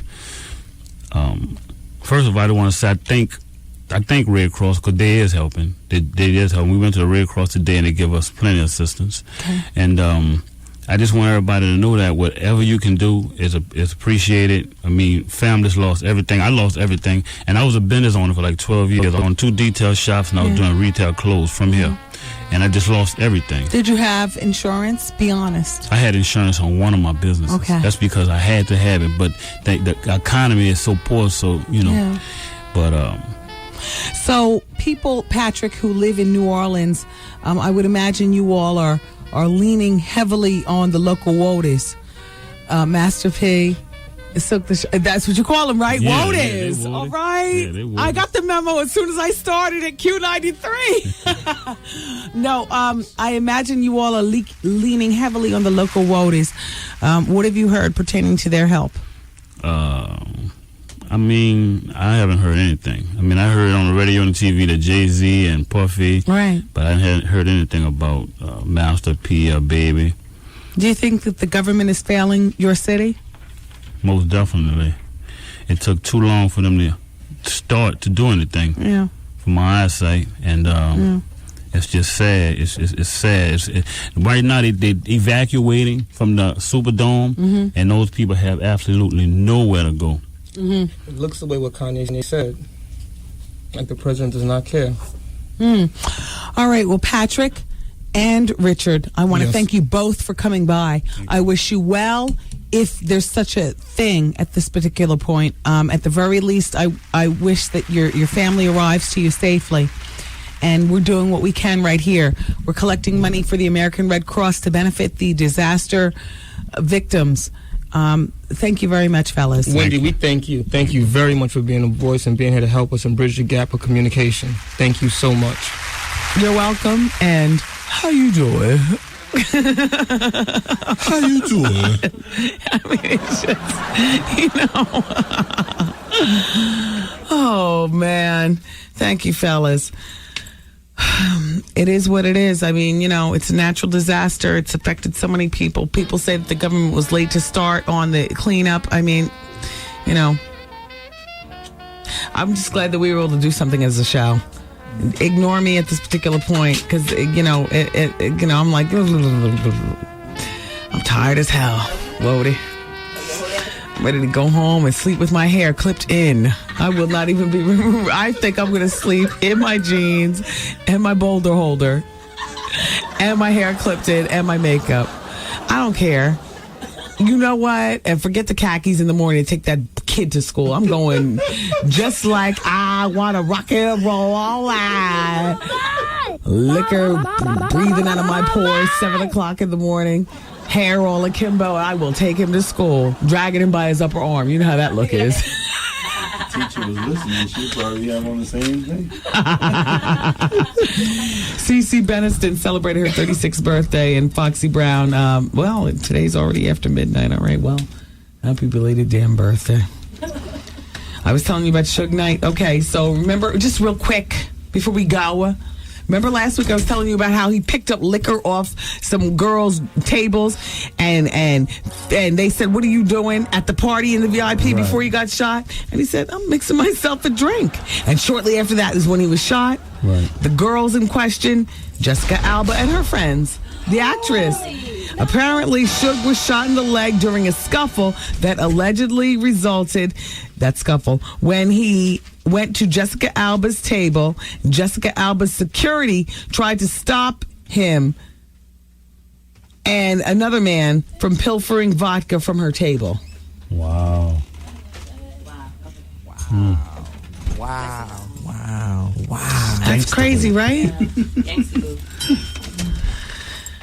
One more question, because I teased it. One more thing. A former ESPN reporter named Adrian Karisten. Do you watch ESPN like that? Adrian committed suicide. What? This just in. We raised $84,815. Wow. Yay, everybody!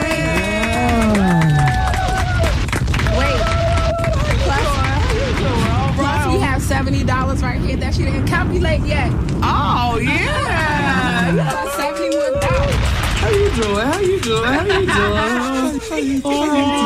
Actually, after we got some more, $85,735. Look at that. That is beautiful. Thank you, everybody. That is beautiful. We did the good work. Thank you to everybody for calling in, from Al Sharpton to Vivica Fox, to Busy Bone for coming in and sharing your story. Busy Bone, you are a mess, though. Now, after all this is done, we're going to try to see if we can get you some help, or we're going to turn the spotlight on your situation, because... But I don't want it. What was up with Busy Bone? I don't know. You don't know. Was that pills? I don't know. Smoke? Cup? I mean, what was that? I don't know. Yeah. AJ from 106 in Park. From the bottom of my heart, I'm telling you, I've never seen you look better. Yeah, Adorable. You look... what? That's that Hollywood money. You could finally get it, right? Okay. Yeah, he's long and lean. I mean, you know what I'm saying? He looks good. Oh, Mr. Brown. Oh, my gosh. Vinny, wow. You're a true. You're a ride or die program director. Yay. Very good. Good work. Thanks to all the victims that came by, to Magdalene, to Dana. Hey, Vinny, the most important question is that our 2 a.m. relief? Yes. It's Hollywood. I was about to abandon ship. I was about to leave you. Right? No, I'm leaving regardless. Actually, wait a second. This just in. This just in. This just in. This is just in. We actually have retabulated. The mistakes have been made. We checked the voicemail. $100,000.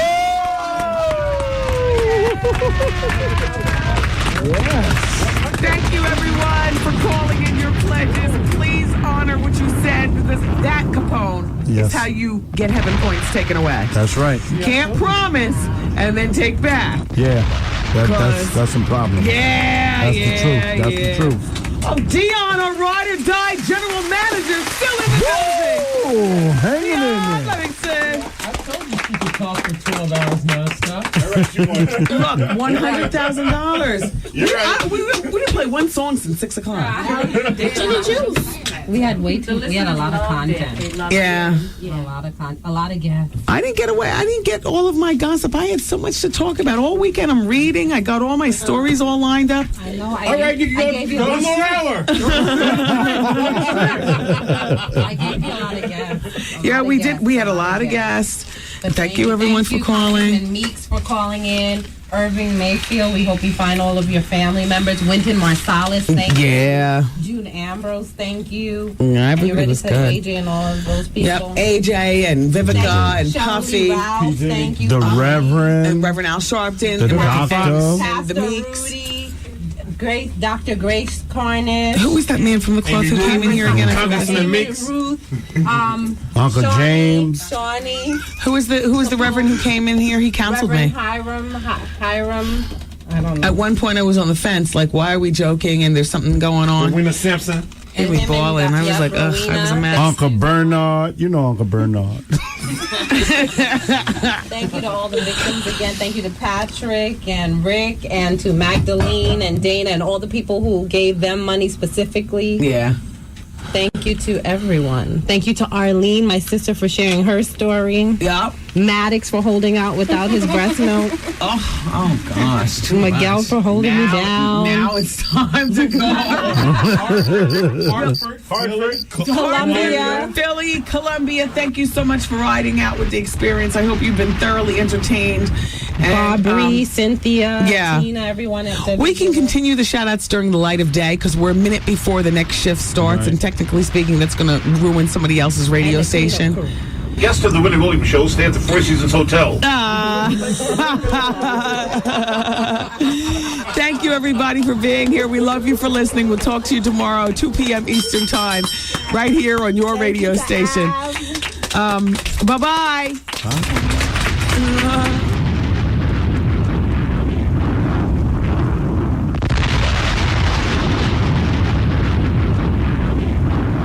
107.5 WBLS, New York.